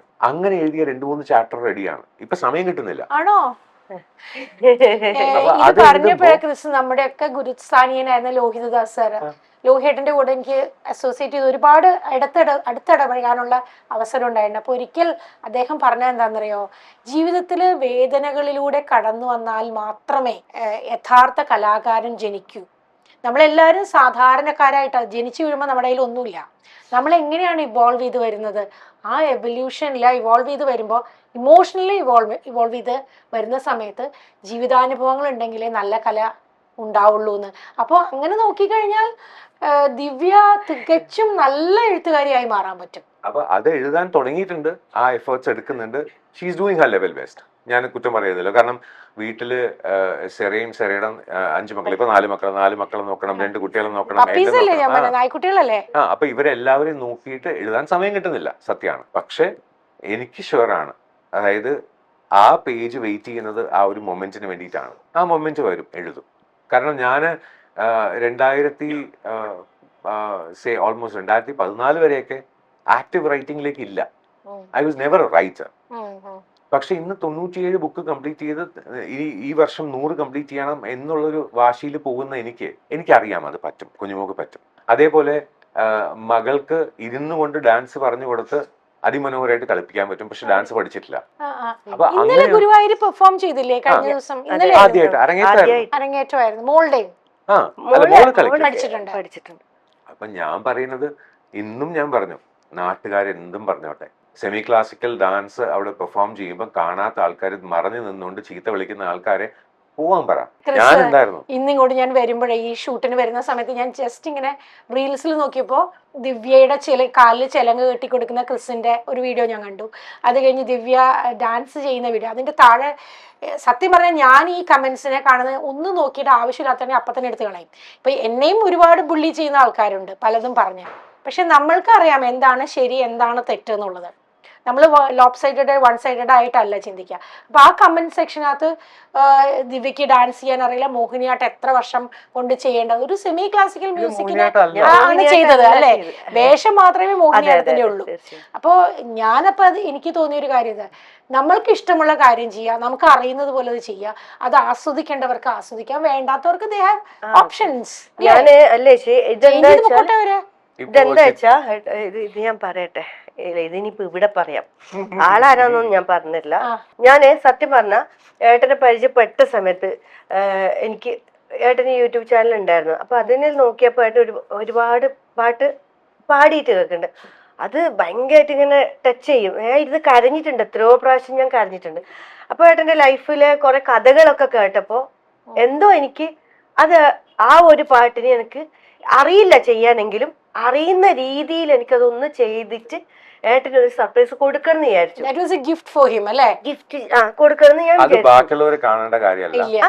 അപ്പൊ ഞാൻ ഭഗവാന്റെ മുന്നിൽ ഞങ്ങൾ സമർപ്പിച്ചത്. ഞാൻ ഇത്രയും വിചാരിച്ചില്ലേ ചേച്ചി. ഞാൻ വിചാരിച്ചത് ഏട്ടനോട് പറയാതെ കണ്ട് സത്യം ആ സോങ് കേട്ടപ്പോ അറിയാം, ഞാൻ എത്രയോ പ്രാവശ്യം കരഞ്ഞിട്ടുണ്ട്. ആ പാട്ട് കേട്ടപ്പോഴും ഏട്ടന്റെ സ്റ്റോറി അറിഞ്ഞപ്പോഴും ഞാൻ കരഞ്ഞിട്ടുണ്ട്. അപ്പൊ ഏട്ടന്റെ ഓരോ പാട്ട് പാടിയത് കാണുമ്പോൾ ഞാൻ ഇങ്ങനെ ഇരുന്ന് കാര്യം, മക്കൾക്കും ഇഷ്ടമാണ് അത് പാട്ട് കേൾക്കാൻ. നന്ദു മോൻ ആ പാട്ട് വെച്ചോണ്ടിരിക്കും, ഒരുപാട് സോങ് ഇങ്ങനെ വെച്ചിട്ട് പറയും, അപ്പൊ പാവല്ലമ്മ, അപ്പൊ എന്റെ മുഖം നോക്കിയമ്മ ഇങ്ങനെ പറയും. അപ്പൊ എനിക്കിങ്ങനെ അത് അതെങ്ങനെയെങ്കിലും ഒരു സർപ്രൈസ് ആയിട്ട് കൊടുക്കണല്ലോ. എനിക്ക് ഡാൻസ് കളിക്കാൻ അറിയില്ല. അപ്പൊ ഞാനിങ്ങനെ ചേച്ചിയുടെ മോളോട് പറഞ്ഞു, എനിക്ക് ഇങ്ങനെ ഉണ്ടട്ടാ, എനിക്കൊന്ന് പാട്ട് ഇതിന് എനിക്ക് ഡാൻസ് പഠിപ്പിച്ചു തരുമോ, വീഡിയോ കോൾ വിളിച്ചിട്ട്. അപ്പൊ അവക്ക് സമയമില്ല. മോളോട് പറഞ്ഞപ്പോ മോക്കും പറ്റുന്നില്ല. പിന്നെ ലാസ്റ്റ് രണ്ടും കെട്ടി ഞാൻ പറഞ്ഞു, ഏട്ടാ എനിക്ക് അതൊന്ന് ഡാൻസ് ചെയ്യാൻ ആഗ്രഹമുണ്ട്. അപ്പൊ ഏട്ടൻ തന്നെയാണ് രജനി ടീച്ചറുടെ അടുത്ത് എന്നെ ആക്കിയതും. ഞാൻ ഇങ്ങനെ ഒന്നും വിചാരിച്ചിട്ടില്ല. അപ്പൊ എനിക്ക് കയ്യും കാലം ഒക്കെ വേറെ, ഇതൊന്നും ശരീരമൊന്നും വഴങ്ങുന്നില്ല, ചേച്ചി ചെയ്ത് ശീലമില്ലല്ലോ, വരുന്നില്ല. ഞാൻ ആത്മാർത്ഥമായിട്ട് പറയാണ്, ഇപ്പൊ മോഹിനിയാട്ടം ഒരു ക്ലാസിക്കൽ ഡാൻസ് പെർഫോമൻസിന്റെ ലെവലിലേക്ക് അത് ഉയർന്നില്ല എന്നുള്ളത് സത്യമാണ്. പക്ഷേ അത് മോഹിനിയാട്ടം അല്ല. ഇപ്പൊ നമുക്ക് അറിയാലോ, ഇപ്പൊ കൈ ഇപ്പം ഇങ്ങനെ വെച്ചാൽ ഞാൻ ഇത് ഇങ്ങനെയാണോ വെക്കേണ്ടതെന്ന് എനിക്കറിയില്ല. എത്ര പഠിപ്പിച്ചു തന്നാലും എന്റെ തലയിൽ അത് കയറണമെങ്കിൽ ഞാൻ ഇതിനെക്കുറിച്ച് ബേസിക് ആയിട്ട് അറിഞ്ഞിരിക്കണം. എനിക്ക് അറിയില്ല. ഞാനത് എല്ലാവരോടും പറഞ്ഞു, എനിക്ക് അറിയില്ല. കൈ ഇപ്പൊ ഇവിടെ വെക്കണോ, ഇവിടെ വെക്കണം എന്ന് പറഞ്ഞാലും കളിക്കുമ്പോ എന്റെ കൈ ഓട്ടോമാറ്റിക്കായിട്ട് ഇവിടെ വരും. അത് അറിയാത്തത് കൊണ്ടാണ്. പക്ഷെ ഞാൻ അതേയല്ല എന്റെ ഏട്ടന് ഇപ്പൊ ഞാൻ പറഞ്ഞത് ഗുരുവായൂരപ്പൻ തന്നതാണ് ലൈഫ് എന്ന് പറഞ്ഞത്. ഇത്രയും പ്രശ്നങ്ങളും സ്ട്രഗിൾ ചെയ്തപ്പോഴും ഒരാളും നല്ലൊരു വ്യക്തി പോലും എന്റെ ജീവിതത്തിൽ എനിക്കൊരു ലൈഫ് തരാമെന്ന് പറഞ്ഞിട്ടില്ല. എല്ലാരും എന്തിനായിരിക്കും വരുന്നത് അല്ലേ? പണം കണ്ടിട്ടോ അല്ലെങ്കിൽ ശരീരം കണ്ടിട്ടോ ആയിരിക്കും വരുന്നത്. പക്ഷെ ആത്മാർത്ഥമായിട്ട് കുടുംബജീവിതം എനിക്ക് മെയിനായിട്ട് എൻ്റെ മക്കളാ. ഞാൻ എപ്പോഴും പറഞ്ഞതാണ്, മക്കൾ സേഫ് ആവണം. അവർക്ക് എനിക്കൊരു ഐഡന്റിറ്റി വേണം. അല്ലാണ്ട് എത്രയോ പേര് കല്യാണം കഴിക്കുന്നതിന് മുന്നേ പറഞ്ഞിട്ട് എന്തിനാ കല്യാണം കഴിക്കുന്നത്, 2 കുട്ടികളായില്ലേ എന്നാണ് ഇങ്ങനെ ലിവിങ് ടുഗദറായി നിന്നാ പോലെ. അതൊരിക്കലും എനിക്ക് ശാശ്വതമല്ല. ഇതെന്താ ടെസ്റ്റ് ചെയ്തിട്ട് വിടാൻ വേണ്ടിയിട്ടുള്ള സംഭവമൊന്നും അല്ലല്ലോ. എനിക്കൊരു ലൈഫ് വേണം, കാരണം എനിക്കൊരു ഐഡന്റിറ്റി വേണം. ഇതെന്റെ ഭർത്താവാണ്, 4 ആൾ അറിയണം നമുക്കിങ്ങനെ ഫാമിലി ഉണ്ട്. അല്ലാണ്ട് ഞാനിങ്ങനെ കൊണ്ടുപോകാൻ എനിക്ക് ഒരു കാര്യമില്ല. നാളെ പിറ്റേന്ന് മോള് കല്യാണം കഴിക്കുമ്പോ ഇതാര് എന്ന് ചോദിച്ചാൽ എനിക്ക് ഉത്തരം പറയാൻ പറ്റണേ ചേച്ചി അല്ലേ? വളരെ ക്ലിയർ ആയിട്ടുള്ള സ്റ്റാൻഡാണത്. ഇതിന് ഒരു കാര്യം മനസ്സിലാവുന്നുണ്ട്. ഇവിടെ ദിവ്യ ഒരു കാര്യം മനസ്സിലാക്കും, നമ്മുടെ നാട്ടില് ഒരുപാട് എഡ്യൂക്കേറ്റഡ് ആയിട്ടുള്ള സ്ത്രീകൾ പോലും പറയാത്ത എന്തിനാണ് കല്യാണം കഴിക്കുന്നത്, വളരെ സെൻസിബിൾ ആണത്. എന്തിനാ കല്യാണം കഴിക്കുന്നത് ചോദിക്കുന്നത്. കല്യാണം കഴിയാത്ത ഒരു വ്യക്തിക്ക് വേണമെങ്കിൽ ടെസ്റ്റ് ചെയ്യാം, നമുക്കത് പറ്റൂല. എനിക്ക് 2 കുട്ടികളാണ്. എനിക്ക് ജീവിതം എന്ന് പറഞ്ഞാൽ കളിക്കാൻ വേണ്ടി ഇല്ല, ഇനി ലൈഫ് ഇല്ല ചേച്ചി, തീർന്നു. നല്ലൊരു ലൈഫ് കംപ്ലീറ്റ് എന്റെ തീർന്നു അല്ലെ? ഞാൻ പറയുന്നത് അങ്ങനെയല്ല, പേടിച്ചിരുന്നു അങ്ങനെ. ഞാൻ പറഞ്ഞങ്ങനെയല്ല. ഞാൻ നല്ലൊരു ലൈഫ് ആഗ്രഹിച്ചിട്ട് അതെനിക്ക് കിട്ടിയില്ല. ഞാൻ എപ്പോഴും പറഞ്ഞു, ഒരു 32 വയസ്സ് ആ സമയത്താണ് ഞാൻ ഈ വേണ്ടാന്ന് വെക്കുന്നത്. അത്രപോലെ എനിക്ക് ആ ലൈഫ് മൊത്തം പോയി. എനിക്കൊരു നല്ല ലൈഫ് എന്ന് പറഞ്ഞ സംഭവം ഇല്ല. അത് കഴിഞ്ഞിട്ട് ഞാൻ ട്രിവാൻഡ്രത്തേക്ക് വരുന്നു, ഞാൻ കഷ്ടപ്പെടുന്നു. അപ്പോഴും മക്കളെ കുറിച്ച് ഓർത്തിട്ടാണ് എനിക്ക് ടെൻഷൻ. വീടില്ല, വാടക കൊടുക്കണം, അതടക്കണം, ഇതടക്കണം, കിട്ടുന്ന ചിലപ്പോ ഒരു മാസം വർക്കേ ഉണ്ടാവൂല, 2 മാസം ഉണ്ടാവൂല. ഈ സമയത്ത് ഞാൻ പറയുന്നു, എനിക്ക് എന്നെ ബിന്ദു അമ്മ, പത്തനംതിട്ടയിൽ ഇപ്പം ഏട്ടന്റെ വൈഫായിട്ട് ചെയ്യുന്ന ബിന്ദു അമ്മയാണ്. അത് ഞാൻ വന്ന് ചേച്ചി ഉണ്ട് ആ സമയത്ത് ഷൂട്ട് ചെയ്യുമ്പോ 8,000 രൂപയാന്ന് തോന്നുന്നു അമ്മ എനിക്ക് ബിന്ദുമ്മ എനിക്ക് തന്നത്. കൊടുക്കാൻ പോലും എനിക്ക് പറ്റില്ല. 2,000 അങ്ങനെ ഞാൻ ചില്ലറാക്കിയിട്ട് പെൻഡിങ് വെച്ചിട്ടാണ് അന്ന് ഞാൻ കൊടുത്തു തീർത്തത്. ബിന്ദു ചേച്ചിക്ക് നമസ്കാരം. എനിക്ക് ഞങ്ങൾ പത്രമാറ്റ് ഓഫ് ഷൂട്ട് ടൈം ഉണ്ടല്ലോ, അപ്പോൾ കൂടുതലും പറയുമ്പോൾ ഞാനൊരു മൂത്ത മകനെ പോലെ, കാരണം ബിന്ദുമ്മയുടെ മകനേക്കാളും 1 വയസ്സ് വ്യത്യാസമാണ് എനിക്കുള്ളത്. ഞാൻ അമ്മ എന്ന് തന്നെയാണ് വിളിക്കുന്നത്. അപ്പൊ രാവിലെ അമ്മ എന്ന് വിളിച്ച് ഞാൻ പോയില്ല എന്നുണ്ടെങ്കിൽ ദേഷ്യം വരും. ഓ നീ നേരത്തെ വേറെ എവിടെയോ പോയോ എന്ന് പറഞ്ഞ് അങ്ങനെ ദേഷ്യം കാണിക്കുന്ന കൊച്ചുകുട്ടികളുടെ സ്വഭാവം. എൻ്റെ അടുത്ത് ഇങ്ങനെ പറയും, കൃഷ്ണ അവരിങ്ങനെ പറ്റിച്ചു, കൃഷ്ണ ഇവരിങ്ങനെ പറ്റിച്ചു. ഇങ്ങനെ പറയുമ്പോ ആ പറയുന്ന ഒരാളുടെ വായിന്ന് അവൾ പാവമാണ്, അവൾക്ക് നല്ലൊരു ജീവിതം കൊടുക്കണം എന്ന് ദിവ്യയെ കുറിച്ച് പറയുകയാണെന്നുണ്ടെങ്കിൽ എന്റെ അമ്മ എന്നോട് പറയുന്ന പോലെയല്ലേ ഞാൻ കാണും. തീർച്ചയായിട്ടും. അപ്പൊ അത് അത്രത്തോളം വിശ്വാസവും സ്നേഹവും ഉള്ളത് കൊണ്ടാണ്. അന്നുവെച്ച് നമുക്ക് പെൻഡിങ് ആവുമല്ലോ പൈസ, നമുക്ക് പേയ്മെന്റ് ഒക്കെ കിട്ടാൻ ലേറ്റ് ആവും, അങ്ങനത്തെ സിറ്റുവേഷൻ ആയിരുന്നു ആ സെറ്റിൽ അല്ലെ.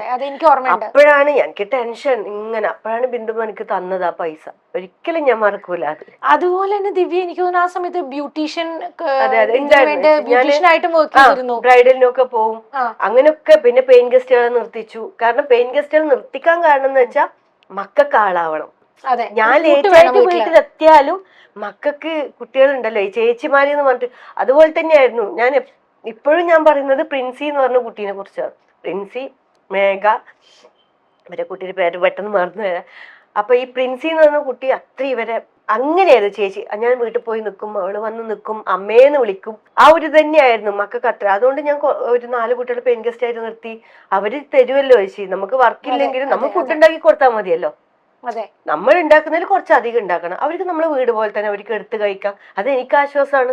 ഞാൻ ഷൂട്ടിന് പോയിട്ട് വരുമ്പം എൻ്റെ മക്കൾക്ക് വീട്ടിൽ ആളുണ്ട്, കൂടെ പുറപ്പുകളെ പോലെ ആളുണ്ട്, 2 വാക്ക് പറഞ്ഞു കൊടുക്കാൻ അതിന് ആളുണ്ട്. പക്ഷെ അവരൊക്കെ വലിയ പഠിക്കുന്ന മക്കളാ, എനിക്കതില്ല. പിള്ളേർക്ക് പറഞ്ഞു കൊടുക്കാൻ പറ്റുന്നില്ല. അങ്ങനെയൊക്കെ ഇല്ല. ഇപ്പോഴും ഞാൻ പറഞ്ഞത് നന്ദു എനിക്ക് പറഞ്ഞു കൊടുക്കാനോ അതിനുള്ള വിദ്യാഭ്യാസം ഇല്ല. അപ്പൊ മറ്റുള്ള കുട്ടികൾക്ക് ഇങ്ങനെ ഇംഗ്ലീഷും ഇതെല്ലാം പഠിക്കുമ്പോൾ എനിക്ക് വിഷമാണ്. ഞാനിങ്ങനെ ആയതുകൊണ്ടല്ലേ എൻ്റെ മക്കൾ ഇങ്ങനെ ആയത്. ദിവ്യ കരയരുത് ദിവ്യ ഭാഗ്യവതിയാണ്. അത്രയും വേദനകൾ അനുഭവിച്ചിട്ട് അവസാനം ദിവ്യക്ക് ഗുരുവായൂരപ്പൻ വിളിക്കുന്ന ആ ഭഗവാൻ തന്നെയാണ് ഇത്രയും നല്ല ഒരു ജീവിതം തന്നത്. ഇനി കരയരുത്, ദയവേത് ഇനി കരയരുത്. അതില് ഞാൻ ലെറ്റ് മീ ആഡ് സംതിങ്. നമുക്ക് തിരുക്കുറലില് ഒരു സ്റ്റേറ്റ്മെന്റ് ആണ്, ഈன்ற പൊഴുതൻ പെരുതുവക്കം തൻ മകൻ സാൻറോൺ എന്ന് കേട്ടതായി. ഒരു അമ്മയ്ക്ക് കുഞ്ഞ് ജനിക്കുമ്പോൾ ഉണ്ടാകുന്ന സന്തോഷത്തിനേക്കാൾ വലുത് ആ മകൻ അല്ലെങ്കിൽ ആ മകൾ നല്ലവളാണെന്ന് മറ്റുള്ളവർ പറയുമ്പോഴാണ്. തീർച്ചയായും. അപ്പോ അതില് എൻ്റെ മക്കൾ അങ്ങനെ വളർന്ന് കുഞ്ഞുമോക്ക് നല്ല പേര് എടുത്തു കൊടുക്കും എന്ന് എനിക്ക് തീർച്ചയുണ്ട്. കാരണം അത്രത്തോളം ജീവിതത്തിൽ കുഞ്ഞുമോൾ അവർക്ക് വേണ്ടി സാക്രിഫൈസ് ചെയ്തിട്ടുണ്ട്. ഞാനിപ്പോഴും ഞാൻ ദേവിയോട് മോനോട് ഞാൻ ചോദിക്കാറുണ്ട്, നീ ഇപ്പോൾ ഈ ചെലവാക്കിയത് എത്ര ആണെന്ന് അറിയാമോ? ഇപ്പൊ ഇത്ര പാക്കറ്റ് പാല്, അതായത് ഇത്ര ദിവസം പാല് വീട്ടിൽ വാങ്ങിക്കുന്ന അത്രയുമാണ് ഇത് ചെലവായി പോയത് എന്നൊക്കെ പറഞ്ഞ് മനസ്സിലാക്കുമ്പോൾ maybe he's getting to understand എനിക്ക് ഈ അമ്മ എന്താണ് എന്ന് അവർ മനസ്സിലാക്കണം. പലപ്പോഴും ഇക്കാലത്തെ കുട്ടികൾക്ക് അമ്മമാരെന്ന് പറയുന്നത് അവർക്കൊരു ഇറ്റ്സ് മോർ ലൈക്ക് എ പിൻകുഷൻ. അവരുടെ ദേഹത്ത് വരുന്ന സൂചിനെ കുത്തി മാറ്റാനുള്ള ഒരു പിൻകുഷൻ മാത്രമായി പോകുന്നു അമ്മമാര്. ഞാൻ നേരത്തെ പറഞ്ഞ സ്റ്റേറ്റ്മെന്റിൽ ഈன்ற പൊഴുതിൻ പെരുതുവക്കം തൻ മകൻ സാൻറോൺ എന്ന് കേട്ടതായി എന്ന് പറയുകയാണെന്നുണ്ടെങ്കിൽ എൻ്റെ അമ്മയ്ക്ക് ഞാൻ ജനിച്ചപ്പോൾ ഉണ്ടായ സന്തോഷത്തിനേക്കാൾ കൂടുതൽ ഏത് ഗുരുവായൂരപ്പന്റെ മുന്നിലാണോ ഞാൻ എന്നെ പ്രഗ്നന്റ് ആണെന്ന് അമ്മയെ അറിയാതെ ചെന്ന് പ്രാർത്ഥിച്ച ആ സമയത്ത്, അങ്ങനെയാണ് എനിക്ക് കൃഷ്ണൻ എന്ന് പേരിടുന്നത്. ഗുരുവായൂർ വെച്ചിട്ടാണ് അമ്മ അറിയുന്നത്. അപ്പൊ ആ സന്തോഷം എൻ്റെ മകള് കൃഷ്ണനായിട്ട് ഇന്നലെ കളിച്ച ഡാൻസ്, കുഞ്ഞുമോൾ ഇന്നലെ കളിച്ച ഡാൻസ്, അത് കണ്ട് അമ്മയ്ക്ക് പണ്ട് ഡാൻസ് കളിക്കണം എന്ന് ആഗ്രഹം ഉണ്ടായിരുന്നു. അമ്മ പണ്ട് ഡാൻസ് കളിച്ചിട്ടുണ്ട്. അപ്പോൾ അമ്മയുടെ കയ്യിൽ നിന്ന് ചെലങ്ക വാങ്ങിച്ചു. ഞാനത് പറഞ്ഞത് അതുകൊണ്ട് തന്നെയാണ്. എനിക്ക് ലൈഫിൽ ഒരു ഫുൾ സർക്കിൾ വരണം എന്നുണ്ടെങ്കിൽ അമ്മയ്ക്ക് ഒരു ഗുരുസ്ഥാനത്ത് നിന്ന് ചെലങ്ക എടുത്ത് കൊടുക്കാനുള്ള ഒരു അവസരം അത് എൻ്റെ കുഞ്ഞുമോളും സാധിപ്പിച്ചു. മോളും സാധിച്ചു. അത് കർമ്മ എന്ന് പറയുന്ന ഒരു കാര്യത്തില് നമ്മൾ എല്ലാരും ഞാൻ വിശ്വസിക്കുന്നുണ്ട്. അതുകൊണ്ട് തന്നെ ആയിരിക്കാം അതിങ്ങനെ കറങ്ങി തിരിഞ്ഞ് അതിലെടുത്ത്. അതേപോലെ കുഞ്ഞുമോക്ക് എന്താ കുടിക്കാൻ വേണ്ട ജ്യൂസ് വേണം എന്ന് പറഞ്ഞ് ജ്യൂസ് വാങ്ങിച്ച് വരുന്ന സമയത്ത് ഒരു ബോട്ടിൽ റോസ് മിൽക്ക് വാങ്ങിച്ചു കൊടുത്തു. കാരണം അമ്മ പണ്ട് ഹോട്ടലിൽ വന്നിട്ട് റോസ് മിൽക്ക് കുടിക്കാമായിരുന്നു പറഞ്ഞ് കരഞ്ഞൊരു കഥ ഞാൻ എഴുതിയിട്ടുണ്ട് ഒരു ബുക്കിൽ. അപ്പോ എനിക്ക് these moments are very special to me. Kunjumol എനിക്ക് തരുന്നത് എന്താണെന്ന് കുഞ്ഞുമോൾക്ക് അറിയില്ല. കാരണം ഞാൻ ഒരു ആയുഷ്കാലം മുഴുവനും ഞാൻ ലോകം മുഴുവനും എല്ലാവരുടെ എല്ലാ ഋഷിമാരുടെ സന്യാസിമാരുടെ തെണ്ടിയാലും കിട്ടാത്ത സന്തോഷം ചുമ്മാ ഇങ്ങനെ ഒരു പ്ലാറ്റർ വെച്ച് തരികയാണ് കുഞ്ഞുമോൾ. അപ്പൊ അത് എന്താണെന്നുള്ളത് may be she will understand later. അതിനപ്പുറത്തേക്ക് എനിക്ക് വേറെ കിട്ടാനൊന്നുമില്ല, ഒന്നും കിട്ടാനില്ല. ക്രിസ് എല്ലാം ഉണ്ടായിട്ടും ഒന്നും ഇല്ലാത്ത പോലെ ജീവിച്ചിരുന്ന ആളായിരുന്നു. ഇത് ഞാൻ നേരത്തെ പറഞ്ഞ ആ സ്റ്റേറ്റ്മെന്റ് തന്നെ ഈ ബാക്കി കുഞ്ഞുമോളെ ദ്രോഹിക്കാനോ അല്ലെങ്കിൽ എന്നെ ദ്രോഹിക്കാനോ സമയം കണ്ടെത്തിയ ആ മഹത് വ്യക്തികൾ, ഞങ്ങളുടെ ജീവിതം പഠിപ്പിച്ച ആൾക്കാർ, അവരുടെ ലൈഫിലൊന്നും ആലോചിച്ചു. സത്യം, അവരെന്റെ ഗുരുക്കന്മാരാണ്. ഈന്ദ്ര പൊഴുതൻ പെരുത്തുവക്കം തൻ മകൻ സാൻട്രൂൺ എന്ന് കേട്ട ഞങ്ങളുടെ വായിൽ നിന്ന് പറയുന്ന ഞങ്ങൾ അനുഭവിച്ച കഷ്ടങ്ങൾ കേൾക്കുമ്പോൾ അവരുടെ അച്ഛനമ്മമാർക്ക് അത് മാനക്കേടാണ്. അവർ ചെയ്തത് തെറ്റാണ്. അവരുടെ കാർമിക് സൈക്കിൾ ആലോചിക്കുമ്പോൾ എനിക്ക് അവരുടെ അടുത്ത് വിഷമം തോന്നും. കാരണം അവരിനി എത്രത്തോളം കഷ്ടപ്പെടാൻ പോകുന്നു എന്ന് അവർക്ക് അറിയില്ല. തിരിച്ച് കാരണം അത്രത്തോളം വിഷമിപ്പിച്ചിട്ടുണ്ട് ഞങ്ങൾ രണ്ടുപേരെയും ഞങ്ങളുടെ മക്കളെയും. എന്റെ മോക്ക് സുഖമില്ല എന്ന് പറഞ്ഞ് ഞാൻ പെടഞ്ഞ് ഞാൻ അവിടെ എത്തുമ്പോ അവിടെ ആ കുഞ്ഞ് ആഗ്രഹിക്കുന്ന ആകെ ഒരു കാര്യമുള്ളൂ, ഞങ്ങൾ രണ്ടുപേരും അടുത്തുണ്ടാവണം, കൈ. എന്റെ മോന് ഹോസ്പിറ്റലിൽ ചെന്ന് കഴിഞ്ഞാൽ സൂചി കാണുമ്പോൾ പേടി വരുമ്പോൾ വിളിക്കുന്ന എന്നെയാണ്. ഞാൻ ഈ വഴക്ക് പറയണ ഞാനാണ്. ഞാൻ എന്റെ മോനെ വഴക്ക് പറയുന്ന സ്നേഹം കൊണ്ട് വഴക്ക് പറയണതാ. പക്ഷെ അവന് സൂചി കണ്ട് പേടിക്കുമ്പോ എന്നെ തന്നെയാ വിളിക്കുക. അപ്പൊ ഞാൻ പറയടാ ഇത് എന്തോന്ന് പോവാൻ എന്ന് ചിരിച്ചു കളയുമ്പോൾ ഹിൽ ബി ഓക്കെ. അപ്പൊ എവിടെയോ എനിക്ക് കിട്ടുന്ന ഈ സന്തോഷം. അച്ഛൻ ഹീസ് ഓൾമോസ്റ്റ് ഇപ്പൊ 86 അമ്മ 74. അപ്പൊ ആ പ്രായത്തില് അവര് രാത്രി 10 മണി വരെ ആ ഗുരുവായൂരപ്പൻ ഓഡിറ്റോറിയത്തിൽ നിന്ന് പ്രോഗ്രാം കണ്ടിട്ട് ഞങ്ങളുടെ കൂടെ ഫോട്ടോ എടുക്കാൻ നിൽക്കുമ്പോൾ എൻ്റെ ലൈഫ് ഫുള്ളായി. അമ്മ പണ്ട് ഡാൻസ് കളിക്കണം എന്ന് ആഗ്രഹിച്ച് അമ്മയുടെ കയ്യിൽ നിന്ന് ചെലങ്ക വാങ്ങിച്ച് എൻ്റെ കുഞ്ഞുമോളും മോളും ഒരേ സ്റ്റേജിൽ, ഒരാൾ കൃഷ്ണനായും ഒരാൾ എനിക്ക് ഏറ്റവും ഇഷ്ടപ്പെട്ട ഗിഫ്റ്റ് ആയിട്ടുള്ളൊരു ഇതും ചെയ്ത് അവിടെ തന്നെ എനിക്കും പാടാൻ പറ്റി. ഞങ്ങൾ ഫാമിലിയായിട്ട് അവതരിപ്പിച്ച ആ പ്രോഗ്രാം ഗുരുവായൂരപ്പന് സമർപ്പിച്ചിട്ട് നിൽക്കുമ്പോൾ അച്ഛൻ വിളിച്ചു കഴിഞ്ഞപ്പോൾ വന്ന് ഫോട്ടോ എടുക്കാൻ വരുന്നു എന്ന് പറയുന്നത് എനിക്ക് ഏറ്റവും വലിയ അച്ചീവ്മെന്റ്. രാത്രി 10 മണിക്കാണ് മേൽപ്പത്തൂർ ഓഡിറ്റോറിയത്തില് അല്ലേ? അപ്പൊ അതിനേക്കാളും ഞാൻ പറയുന്നത് എന്റെ വേറൊരു കഥയ്ക്കകത്ത് ഞാൻ പറഞ്ഞിട്ടുണ്ട്. ഒരു ഇന്റർവ്യൂവിനെ കുറിച്ച് വന്ന് സംസാരിച്ച് ഒരു നമ്പ്യാർ, കണ്ണൂർക്കാരനാണ് അദ്ദേഹം. ഞാൻ അപ്പൊ ബെനസിൽ ഭുട്ടോന്റെ ഇന്റർവ്യൂ മുഴുവനും അത് അങ്ങനെയായിരുന്നു ഇങ്ങനെയായിരുന്നു എന്നൊക്കെ പറയുമ്പോൾ ഞാൻ പറഞ്ഞു സിനിമ തുടങ്ങാറായ അച്ഛനുണ്ട്. ഓ ക്രിസിന്റെ അച്ഛനാണെന്ന് പറഞ്ഞ് അച്ഛനെ ക്ഷയിക്കാനെടുത്തപ്പോൾ അച്ഛന്റെ കണ്ണിൽ കണ്ടൊരു തിളക്കം എനിക്ക് ലൈഫിൽ കിട്ടാവുന്ന ഏറ്റവും വലിയ അവാർഡാണ്. ഗുരുത്വം അതാണ് ഉണ്ടായത്. ആ കണ്ണിലെ തിളക്കം ഇന്നലെ എന്റെ മോളെ കണ്ടിട്ട് അച്ഛന്റെ കണ്ണിൽ ഞാൻ കണ്ടു. മുത്തശ്ശന്റെ കണ്ണില് എന്റെ കുഞ്ഞുമോള് കളിച്ചിട്ട് നന്നായിരുന്നു, വിഷമിച്ചു കഴിഞ്ഞപ്പോൾ മുതുകത്തെ തട്ടിയിട്ട് വിഷമിക്കണ്ട എന്ന് അച്ഛൻ പറയണമെന്നുണ്ടെങ്കിൽ അവിടെ എന്റെ ലൈഫ് ഞാൻ നന്നായി ജീവിച്ചു. അമ്മയും അങ്ങനെ തന്നെ. ഇന്നലെ മോളുടെ ഒത്തിരി ഇഷ്ടമായിരുന്നു കൃഷ്ണന്റെ വേഷം ഒന്ന് കെട്ടിയിട്ട് ഡാൻസ് ചെയ്യാൻ ഒത്തിരി ഇഷ്ടമായിരുന്നു. അപ്പൊ അത് ഇന്നലെ സാധിച്ചു. മോള് ഒരു സ്റ്റേജിൽ തന്നെ എനിക്കും മോൾക്കും ഒന്നിച്ച് അത് ചെയ്യാൻ പറ്റി. അത് അമ്മ അത് അത്രയും ഫീൽ അമ്മക്ക് ഉള്ളിന്റെ ഉള്ളിൽ ആ എവിടെയോ നമ്മൾ കൊടുത്ത സ്നേഹം ആണ് അവിടെ കാണിച്ചത്. മോളെ ഹഗ് ചെയ്തു, കരഞ്ഞു. ഞാൻ കണ്ടു എന്റെ കൃഷ്ണനാന്ന് പറഞ്ഞ് മോളെ ചേർത്ത് പിടിച്ച് കരഞ്ഞു. എന്നെ വിളിക്കുമ്പോൾ പറയുന്നത് ഇത് തന്നെയാണ്. അപ്പൊ കരഞ്ഞു. നമുക്ക് പറയാൻ വാക്ക് കിട്ടുന്നത് ഫോണിൽ കൂടെ ഒരു റൂമിൽ നിന്ന് അപ്പുറത്തെ റൂമിലേക്കാ വിളിക്കുന്നത്. ഇത് ദിവ്യ ഇത് പറയുമ്പോഴുണ്ടല്ലോ ദിവ്യ, ഈ പ്രേക്ഷകരെ സംബന്ധിച്ചിടത്തോളം പലതരത്തിൽ ചിന്തിക്കുന്നവരാന്ന് പറഞ്ഞല്ലോ.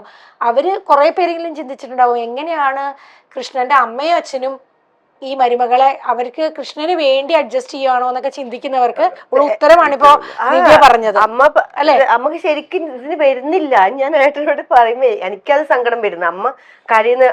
അപ്പൊ അമ്മ ഒത്തിരി ആഗ്രഹിച്ചിട്ടുണ്ടാവാം ഒരു നല്ലൊരു മരുമോളെ അല്ലെങ്കിൽ മോളെ ആഗ്രഹിച്ചിട്ടുണ്ടാവാം. അതുകൊണ്ടാണ് ആ അമ്മ പറയുമ്പോൾ തൊണ്ടയിടറുന്നത്. ഞാൻ നേരെ മറിച്ച് എന്തിനെങ്കിലും ഒരു വാശി പിടിക്കോ ഞാൻ ദ്രോഹിക്കുകയോ ചെയ്ത ഒരാളായിരുന്നെങ്കിൽ അമ്മേന്റെ മനസ്സ് ഒരിക്കലും ഇടറൂല. ആ അമ്മ പറഞ്ഞത് തന്നെയാണ്. എനിക്ക് ലളിതാ സഹസ്രനാമം ജപിച്ചുകൊണ്ടിരുന്ന സന്യാസ ജീവിതത്തിലേക്ക് പോയ എന്റെ മോനെ ജീവിതത്തിലേക്ക് കൂട്ടിക്കൊണ്ട് തന്നെ സാക്ഷാൽ ലളിതയായിട്ട് വന്നു അതാണ് പറഞ്ഞത്. അതിനെക്കാട്ടിലും എന്റെ ജീവിതം ലളിതമാക്കാൻ വന്നു എന്ന് പറയാം. It was very difficult for me. അതിനെ സിമ്പിൾ ആക്കാൻ വന്ന ആളാണ്. ആ അമ്മേന്റെ മനസ്സെത്ര ആ സമയത്ത് വേദനിച്ചിട്ടുണ്ടാവുന്നതാണ്. ആ ഒരു മോന്റെ ലൈഫ് ഇങ്ങനെ പോയില്ലേ, എന്റെ മോൻ ഞാൻ സന്യാസത്തിലേക്ക് അച്ഛന്റെ പോയില്ലേ? എന്തായിരുന്നു ആ സമയത്തുള്ള ഞാനൊരു വലിയ ഗുരുവായൂരപ്പ ഭക്ത കേട്ടോ. അതുകൊണ്ട് എനിക്ക് എത്ര പ്രാവശ്യം അല്ല, കൃഷ്ണ ഞാൻ കൃഷ്ണ ഗുരുവായൂരപ്പ കൃഷ്ണ എന്ന് ഞാൻ വിളിച്ചാൽ സന്തോഷം കൊണ്ടാ ഞാൻ ഗുരുവായൂരപ്പനോട് ഒരു ക്രിസ് കാര്യം എന്ന് മാറി പറഞ്ഞുള്ളൂ. കൃഷ്ണ എന്ന് ഇപ്പൊ വിളിച്ചത്. അല്ല, ഗുരുവായൂരപ്പനോട് ഒരു കാര്യം പറഞ്ഞുള്ളൂ. ഞാൻ ഇപ്പോഴൊന്നും കാണാൻ വരുന്നില്ല, പ്രോഗ്രാം എല്ലാം കഴിഞ്ഞോട്ടെ, ഞാൻ കാണാൻ വരാം. ഉം. സന്തോഷമായി എന്നുണ്ടെങ്കിൽ പറയാം. ഇത്രേ ഞാൻ പറഞ്ഞിട്ടുള്ളൂ. പോയി ഇന്ന് കണ്ടില്ലേ? അല്ല, അപ്പൊ അതില് ഉം. രാത്രി 1:30 ഞങ്ങൾ കിടക്കുമ്പോൾ രാവിലെ അച്ഛനും അമ്മയ്ക്കും 4:30 സ്റ്റേഷനിൽ പോകണം. ഉം. അപ്പൊ ഞാൻ കുഞ്ഞോട് പറഞ്ഞു, നമുക്ക് അലാം വെച്ചിട്ട് ഞാൻ കൊണ്ട് വിട്ടിട്ട് വരാം, നീ റെഡി ആയിക്കോ, 5 മണിക്ക് നമുക്ക് തൊഴാൻ പോവാം. അച്ഛനമ്മയും സ്റ്റേഷനിൽ കൊണ്ടുവിട്ട് ഞാൻ തിരിച്ചു വന്ന് അവിടെ ഗുരുവായൂരപ്പനെ കാണാൻ പോയപ്പം എനിക്കൊരു ട്രാങ്ക്വൽ മൊമെന്റ്, ഗുരുവായൂരപ്പനുമായിട്ട് ഒരു ട്രാങ്ക്വൽ മൊമെന്റ്. യെസ്, അതിന് മുന്നേ എനിക്ക് ഉത്തരം തന്നത് എങ്ങനെയാന്ന് വെച്ച് കഴിഞ്ഞാൽ, രാത്രി മക്കള് തിരിച്ച് നാട്ടിലേക്ക് പോവാ, അപ്പൊ അവര് വീട്ടിലേക്ക് സേഫായിട്ട് പോകണം എന്നുള്ളത് എൻ്റെ ഒരു കൺസേൺ ആണ്. അപ്പൊ ദിലീപ് വണ്ടി ഓടിക്കുന്ന ദിലീപിൻ്റെ അടുത്ത് ഞാൻ പറഞ്ഞത്, ദിലീപ് എന്തുണ്ടെങ്കിലും രാത്രി ഏത് സമയമാണെങ്കിലും എന്നെ വിളിക്കണം, ഞാൻ ഉറങ്ങാന്നൊന്നും നോക്കണ്ട, വിളിക്കണം. ഫ്യൂൽ അടിക്കാൻ എന്താണ് എന്താ എല്ലാ കാര്യങ്ങളും എൻ്റെ അടുത്ത് പറഞ്ഞു, നമുക്കെല്ലാം ശരിയാക്കാം, ഇവര് സേഫായിട്ട് വീട്ടിലെത്തണം.